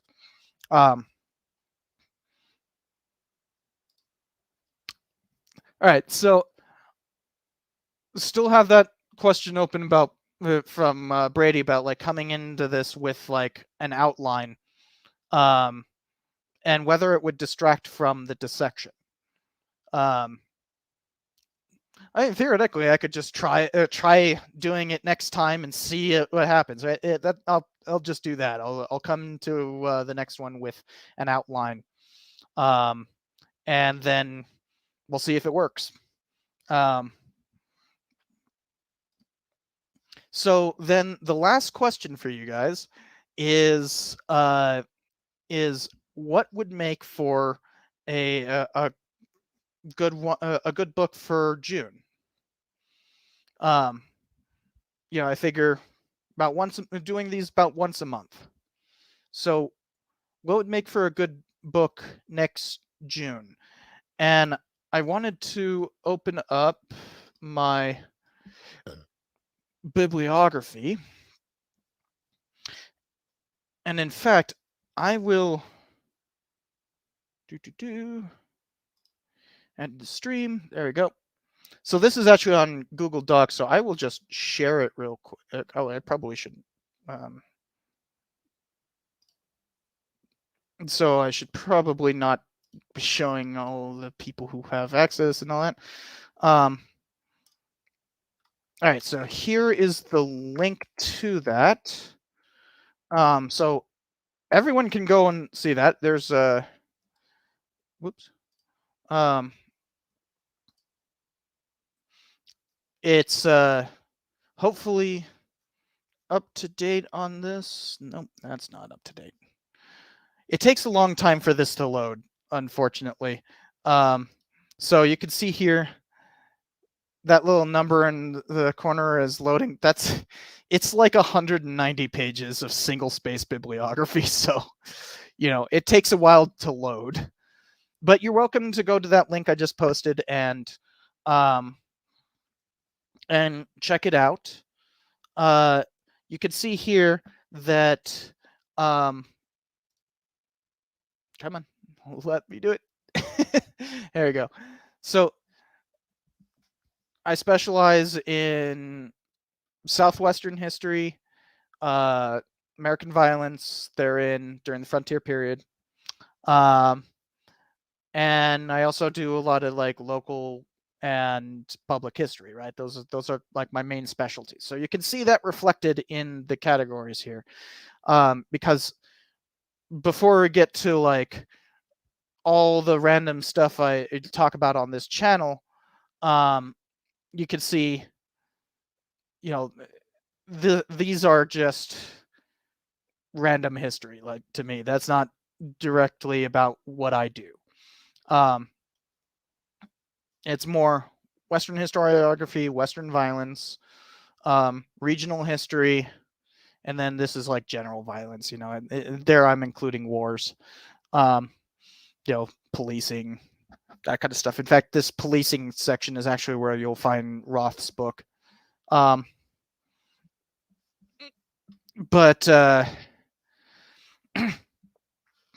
yeah, check that out. Tell me what you guys would think. Now, in these categories, what do you guys think sounds interesting? Now, I say that knowing full well I'm going to step off screen real quick. And so I just want you guys to look at this, and I'm going to slowly scroll. No, slowly scroll. There we go. Oh, I just realized I have to be off screen to do this. So I'm going to step off screen and grab another beer, and I will be right back. Sound off in the chat which of these categories would be interesting. Ooh. Oh, Tiger Star.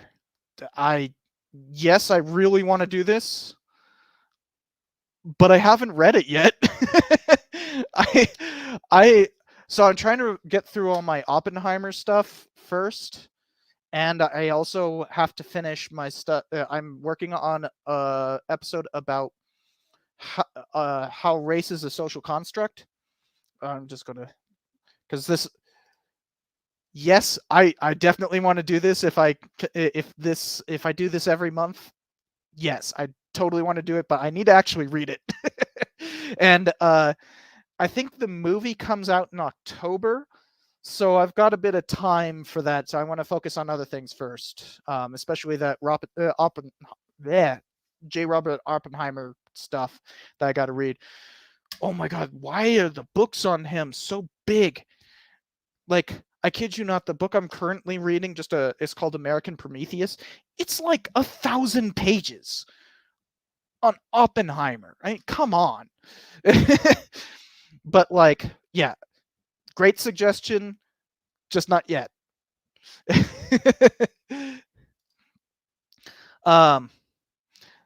So what I'm going to do is, I'll add that back to the stream. I'm going to hop off, grab another beer, and I will come back in just a second, because I still want to talk about the historiography of American violence and how this American Homicide book fits into it. We talked a little bit about Slotkin. I want to talk more about all that as well. But I got to go get another beer. I will be back in a second, and I will have this bibliography steadily scrolling down while I do that.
And just in time.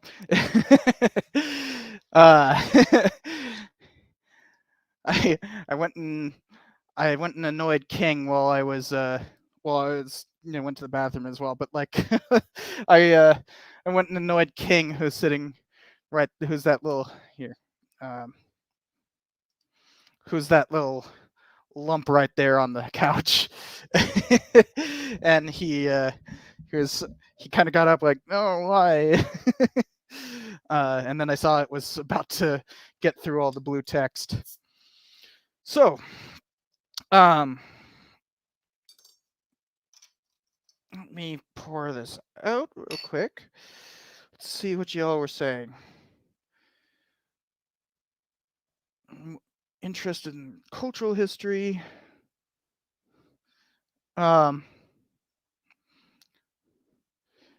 YouTube chat's buggy. Uh-oh.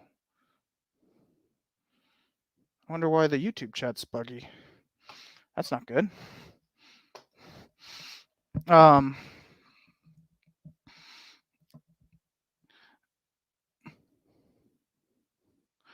And Balder, you're not wrong. Yeah, there's a lot. A lot of American history blends into American violence, right? Like, it's a topic that everyone touches on, but very few people specialize in it, right? Because the thing that makes American violence different from, like, just studying murder or doing true crime, or like I look at riots or whatever, is that it's less about the act and what the act signifies. That's what makes a historian of American violence, is that it's about culture. You're essentially a cultural historian if you're a historian of American violence. You notice that with Roth's book, which I have to pull up again, but since Adobe decided to be idiotic. But with Roth's book, notice that his whole argument about, like, homicide is negatively correlated with American fellow feeling, right?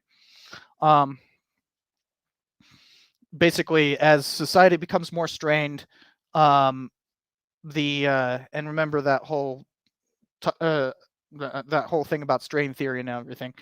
But basically, as society becomes more strained, murder rates go up, right?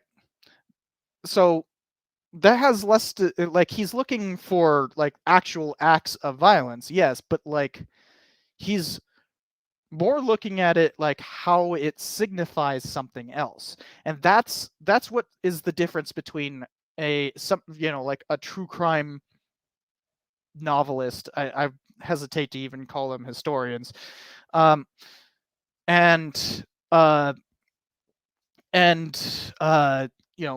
historian of American violence, is that historians of American violence don't specifically study acts of violence. They study how acts of violence signify a greater culture. So yeah, good question there. A good, not really a question, but noticing something there, Balder. So let's get into what on that bibliography people were interested in. I especially prefer the top parts of this chart. The random history stuff is not really my forte. That's just books. Most of these things have to do with books that I've used for this channel. So yeah, like, that was Wilson down there. But obviously most of that doesn't have to do with what I study.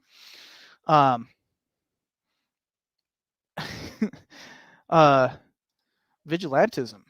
All right. I got a lot to talk about on vigilantism. Like, if we go to where is it? I really need to order, like, these are not ordered by alphabetically at all. Come on, there we go. So, like, here you can see I've read pretty extensively on vigilantism, right? There's just a ton to talk about when it comes to this. Like, Lynching Beyond Dixie. Where's the Many Faces? Yeah, this is probably my favorite book on vigilantism. The Many Faces of Judge Lynch. Extra Legal Violence and Punishment in America. Because it's also kind of like a survey. Really like that book. Um, and man, I haven't touched it since like my master's. I literally haven't read it for like 7 years, something like that. Um,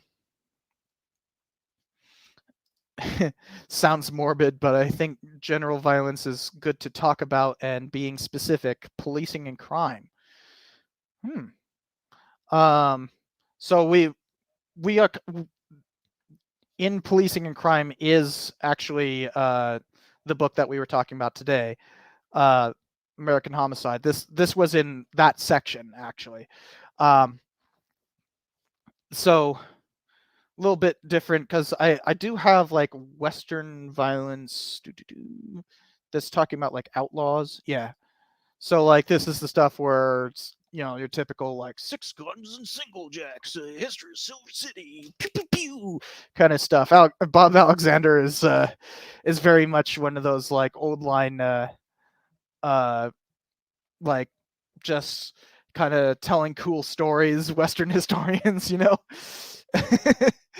uh Larry D. Ball, that's my so Larry D. Ball is actually my PhD, my dissertation advisor's father. Uh, his son, which I believe wait, where's Durwood? Oh no, he's in military history. Yeah, I think he is here. No, okay, I don't remember where I put him. Um, but didn't put it under America's Wars, did I? No, where did I put him? Oh, just under Western violence. Yeah, Durwood Ball right here is actually this person is my dissertation advisor. Um, but yeah, um, obviously I focus more on the West because, well, that's where I am. Um, then labor conflict and the Armenian genocide. So there's two different labor conflict sections. There's this one where it's talking about Western labor conflict. Um, so you've got like, um, like for instance, this one, Borderline American, says this one's mostly talking about Cananea and the Clifton Morenci strike and the Bisbee deportation. Whereas, oh, this shouldn't be in the West. Well, whatever. Jeremy Brecher's Strike is a great book on American labor conflict. But it's more of a textbook than a book. It's very narrative, but it's more of a textbook. Thunder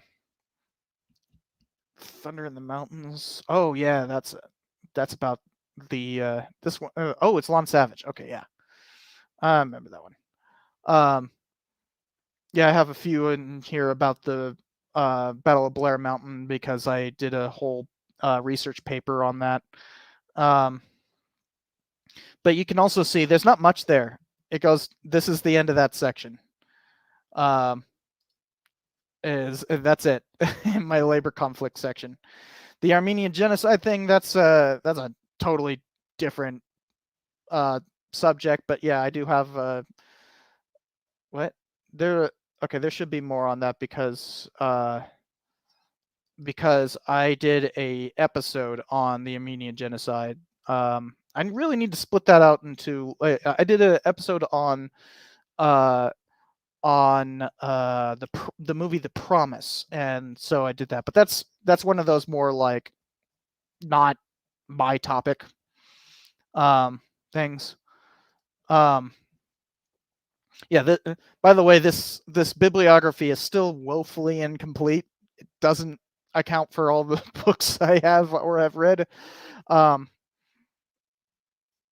But yeah, neither of those are really strong things for me. In fact, in my dissertation, I don't have anything really addressing labor conflict. In fact, in my dissertation, I think I actually very specifically state that that is a missing component to my explanation of incorporation. So yeah, I'm not very strong on that.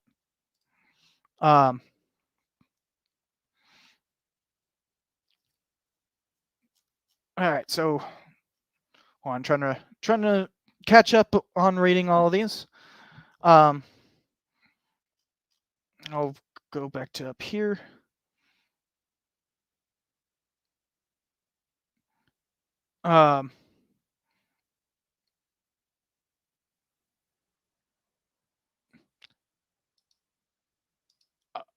I don't know why you would say that, but okay. Isn't like that's part of like your whole focus is cultural history? Um, but eh,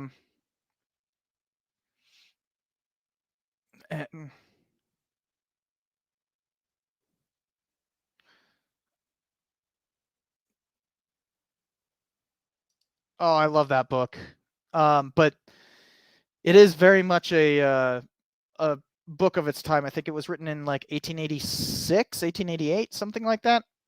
Um, you know, if I was to recommend a book more uh better suited for that, it would be D. Brown's uh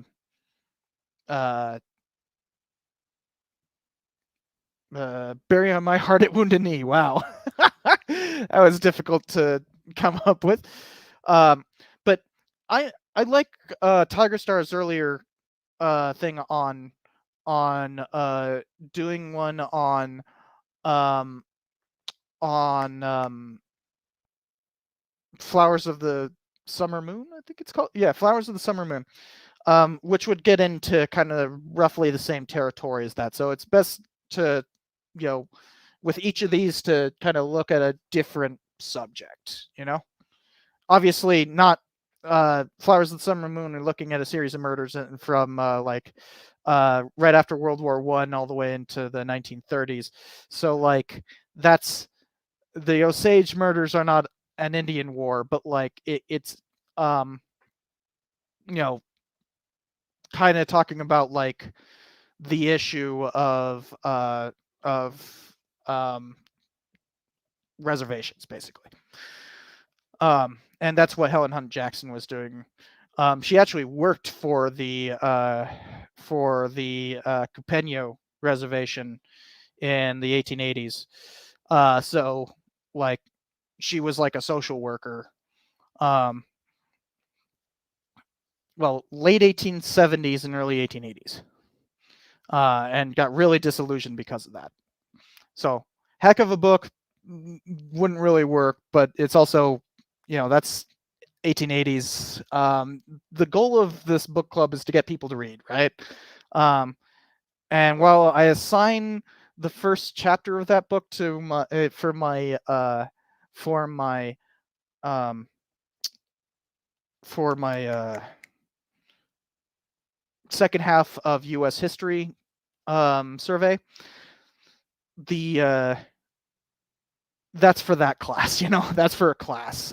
I basically treat it as a primary source, not a secondary source. Um,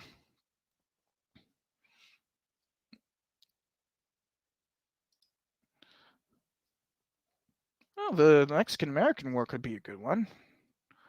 Um, so let's go to that real quick. Hold on. There is it. Mexican American War. Brian DeLay. Ooh, yeah, War of a Thousand Deserts. That's more Indian Wars, though. Uh, Wicked War is just a fun read. Kearney's March could be fun. Um,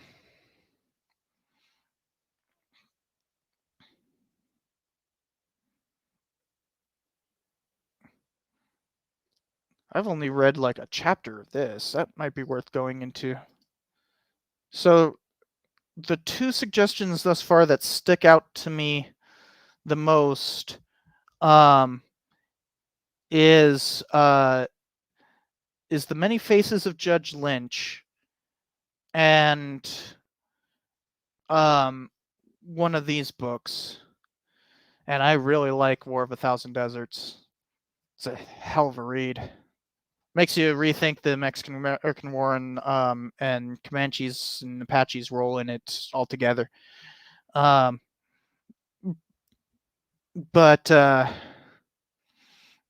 yeah, those are some good examples. I'll have to think about which ones to do. So that leaves only one thing, and that is talking about the historiography surrounding Roth's book.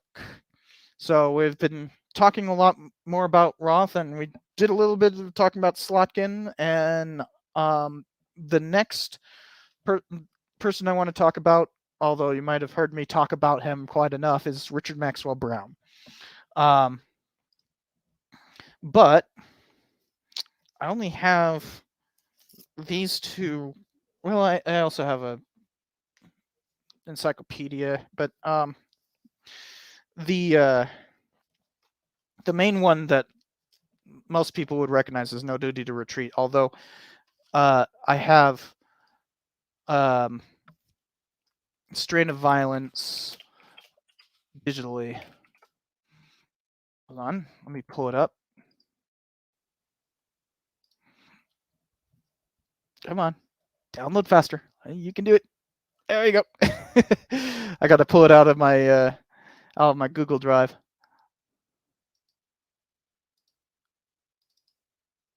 All right, there we go.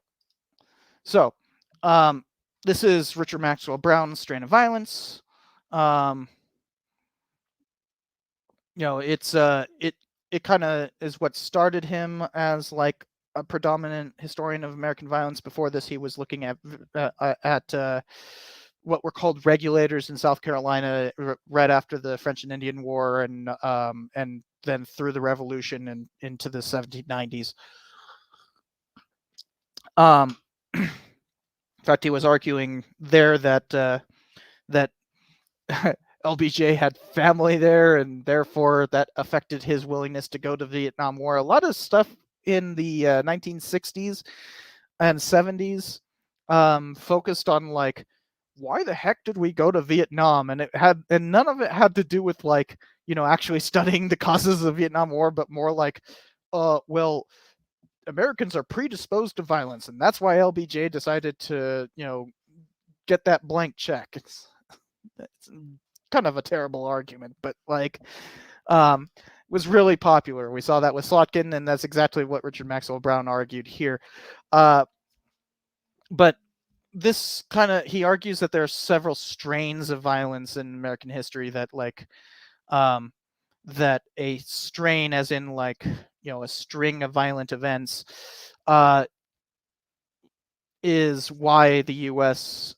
That past violence informs current violence and perpetuates itself. It's not much of an explanation. It's more like periodizing violence, which is useful, but it doesn't quite get at the what causes this. But by the time he got to this book, No Duty to Retreat, he had an explanation. And in fact, this book came out, I think, in 1991. So right at the height of the crime wave. And the what's interesting about this book is that it actually his argument has become kind of more relevant. I think the foreword of this was written by somebody else, or was it not? No, it wasn't. Or is it just on the dust cover? I could have sworn somewhere on this it actually specifically references Trayvon Martin. I guess not. I remember something about this.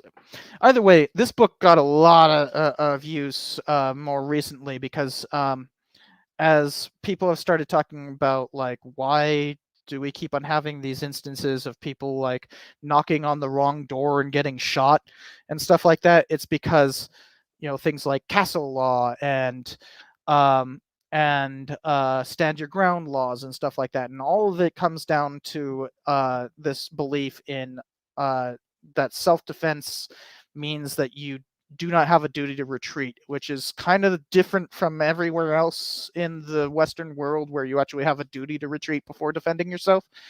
Um, and that's based on a lot of American appellate uh, decisions and that.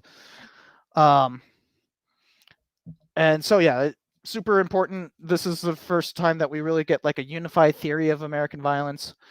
Um, super useful, but he actually has like a deeper theory that's more appealing to me.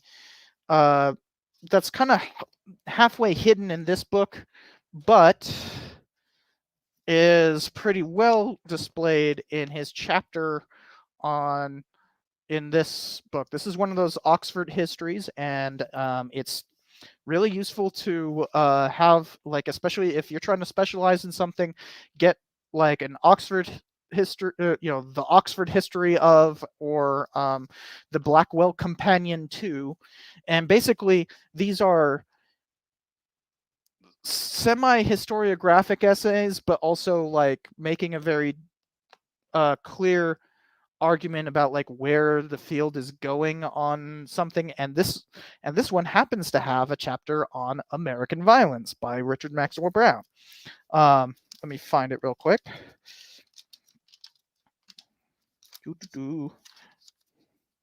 Yeah, you can also see it's pretty severely water damaged.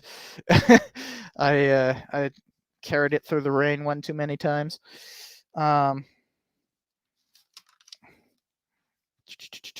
Where's Maxwell Brown? Did I miss it? There it is, 393.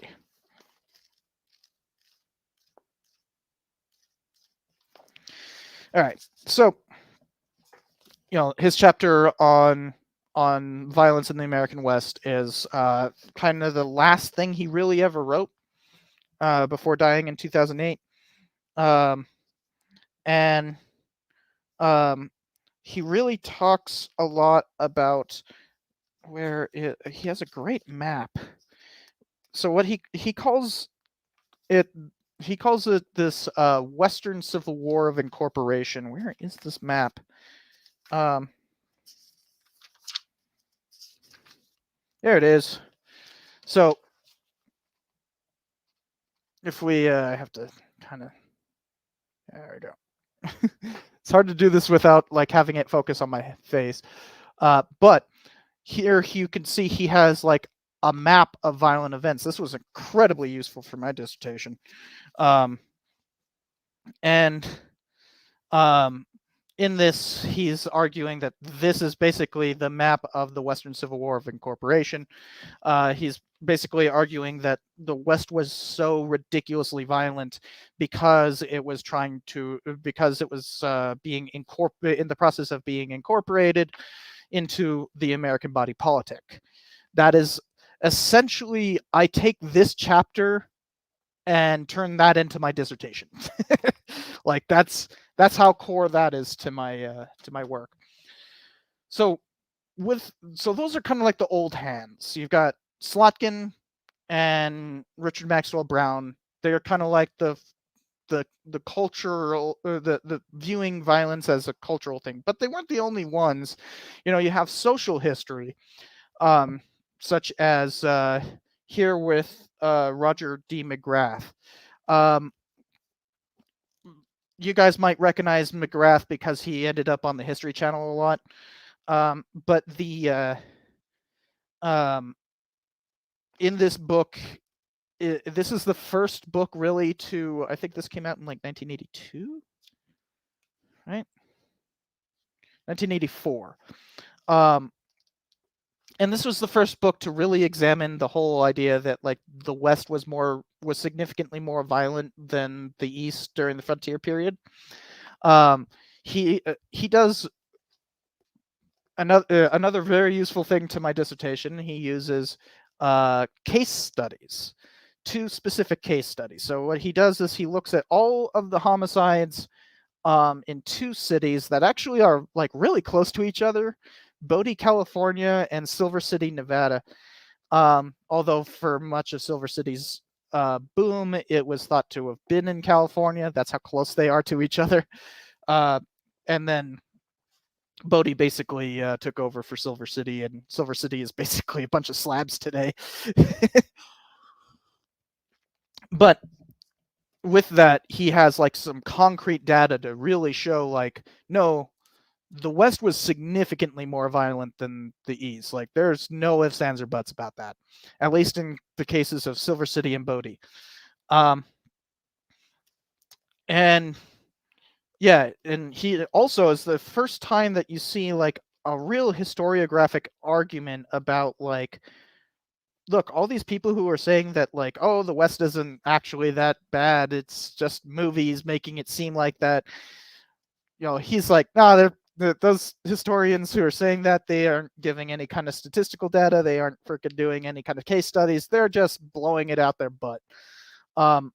So he has an entire appendix on that, which is super duper useful, on appendix scholarly assessments on frontier violence. And as we saw with Roth, it's very clear frontiers are significantly more violent than settled areas, right? And then moving on to a more statistical look from McGrath's only looking at 2 cities that are like 12 miles from each other or something like that. We get to Claire McKenna, and Claire is McKenna is he does more statistical analysis. Like, he's the first one to really try to answer that question about whether or not the American West was more violent, and specifically frontiers were more violent, by looking at it statistically. And once again, this is more of a social history. So this is more looking at like the economics that drive it and everything, rather than like, what does it mean?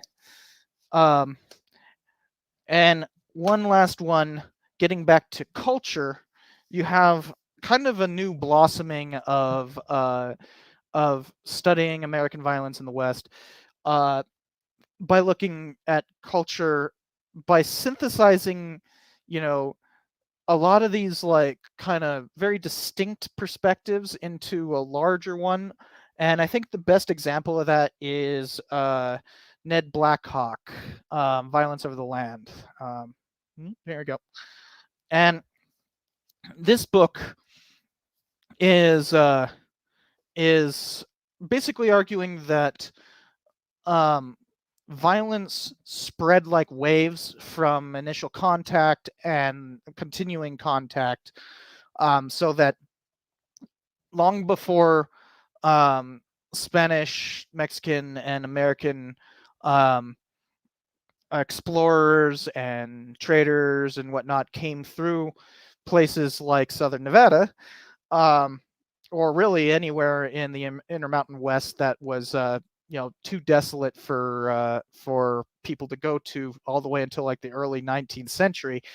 By that time, you've already got waves of violence that are completely associated with Spanish and Mexican governments, even French and American. And the that ends up causing this ripple effect and waves of violence across the land. Hence that. And it's fascinating because it's not just a look how violent society used to be. It also relates to a lot of current violence. He talks a bit about like his, because Blackhawk himself I believe, is Shoshone, and he had like a grandfather that was incredibly abusive to his grandma, and he explains how this is like a continuing legacy of colonialism, that that continuing reverberation of violence across the land. So this new batch of historians of American violence, which I include myself in, are basically synthesizing all of those different ways of doing social and cultural history about violence into one distinct distinct set of theories that that you can build off of and do larger surveys that explain violence a little bit better. And that finally explains how we got to here. Finally got to explain the entirety of historiography on this. All right. So you can see where Randolph Roth ends up slotting into this historiography. He's kind of following a lot of that, like Roger McGrath, Claire McKenna kind of stuff, but he also is relying on that kind of strain theory and like underlying explanations of Brown. He's not really doing anything with Slotkin, save for like explaining that people justify violence with that. But he's kind of in that Ned Blackhawk's set. Although I think Blackhawk's book came out around the same time as this one, right? Come on. Okay, so Blackhawk's book came out in 2006. This book came out in 2009. But you can see there, once you understand the historiography of all it, you can see where the field is kind of going, right? And how this fits into it. This is a broader of a statistical study, and it relies very heavily on the theories developed by the people I just explained.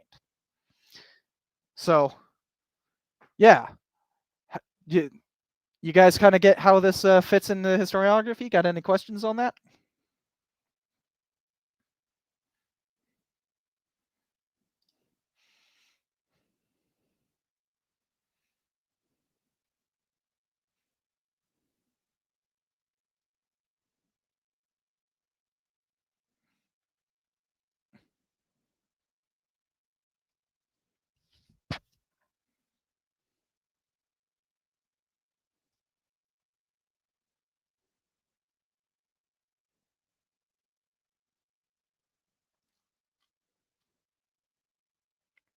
All right. Well.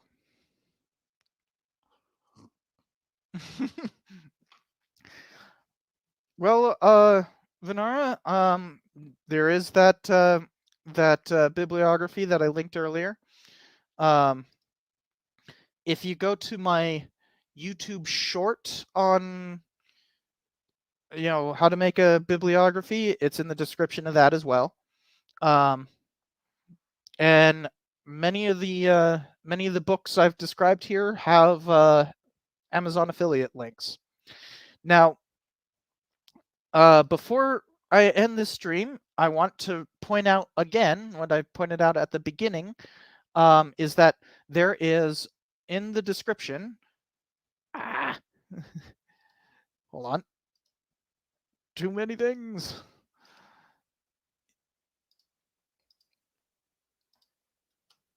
Come on. Load faster. There is in the description.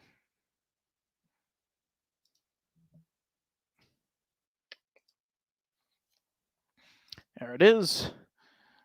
Let me put that on screen. Right here in the description, you'll see that survey I talked about earlier from TrovaTrip. that whole idea about like group trips and everything, just in case people don't remember. There's this company called Trova Trip that they set up kind of like YouTubers go on group trips with folks, and check out like historical sites. Like the whole thing is that you go to several sites, and there's like a certain amount of meals built into the itinerary and that, and go to like a castle or something like that, and they have tours, tour guides built into the whole thing, and go visit some cool places together, see the sites, come back, talk about like what we learned, and just have a good time. So there's a survey there, linked right there, and that survey, it takes a couple minutes. Be sure to go check it out. It doesn't obligate you to go on these things or anything. It doesn't have any obligations. You just want to know, to gauge interest. So go fill out that thing, see if there's any places you'd like to go, and if it would be a cool idea to do this this whole group trip thing. I will be posting this on social media as well, but I wanted to announce it here, so I figured I'd put it right at the beginning and right at the end. Oh man, I got some smudges on my glasses. Yeah.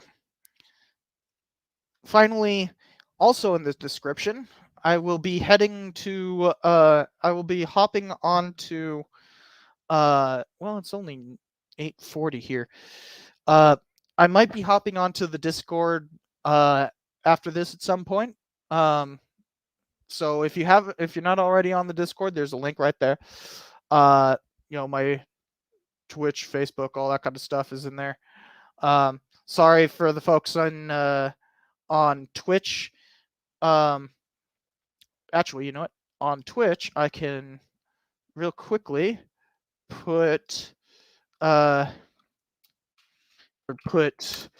that. It'll now you, for the folks on Twitch, there is the link to the Discord, and I will. Oh, why can't I? Okay, well, hold on a second while I get that link. There we go. Let me put that link on the on Twitch. There we go. For the survey, I will also I'll just put it here for all, and there you go. You have the links to Discord and that Trova Trip survey. It takes a couple minutes to do that survey, so go check it out. Seems like a really cool idea, just doing like group vacations. And we get to go see some sites and have some and learn some history.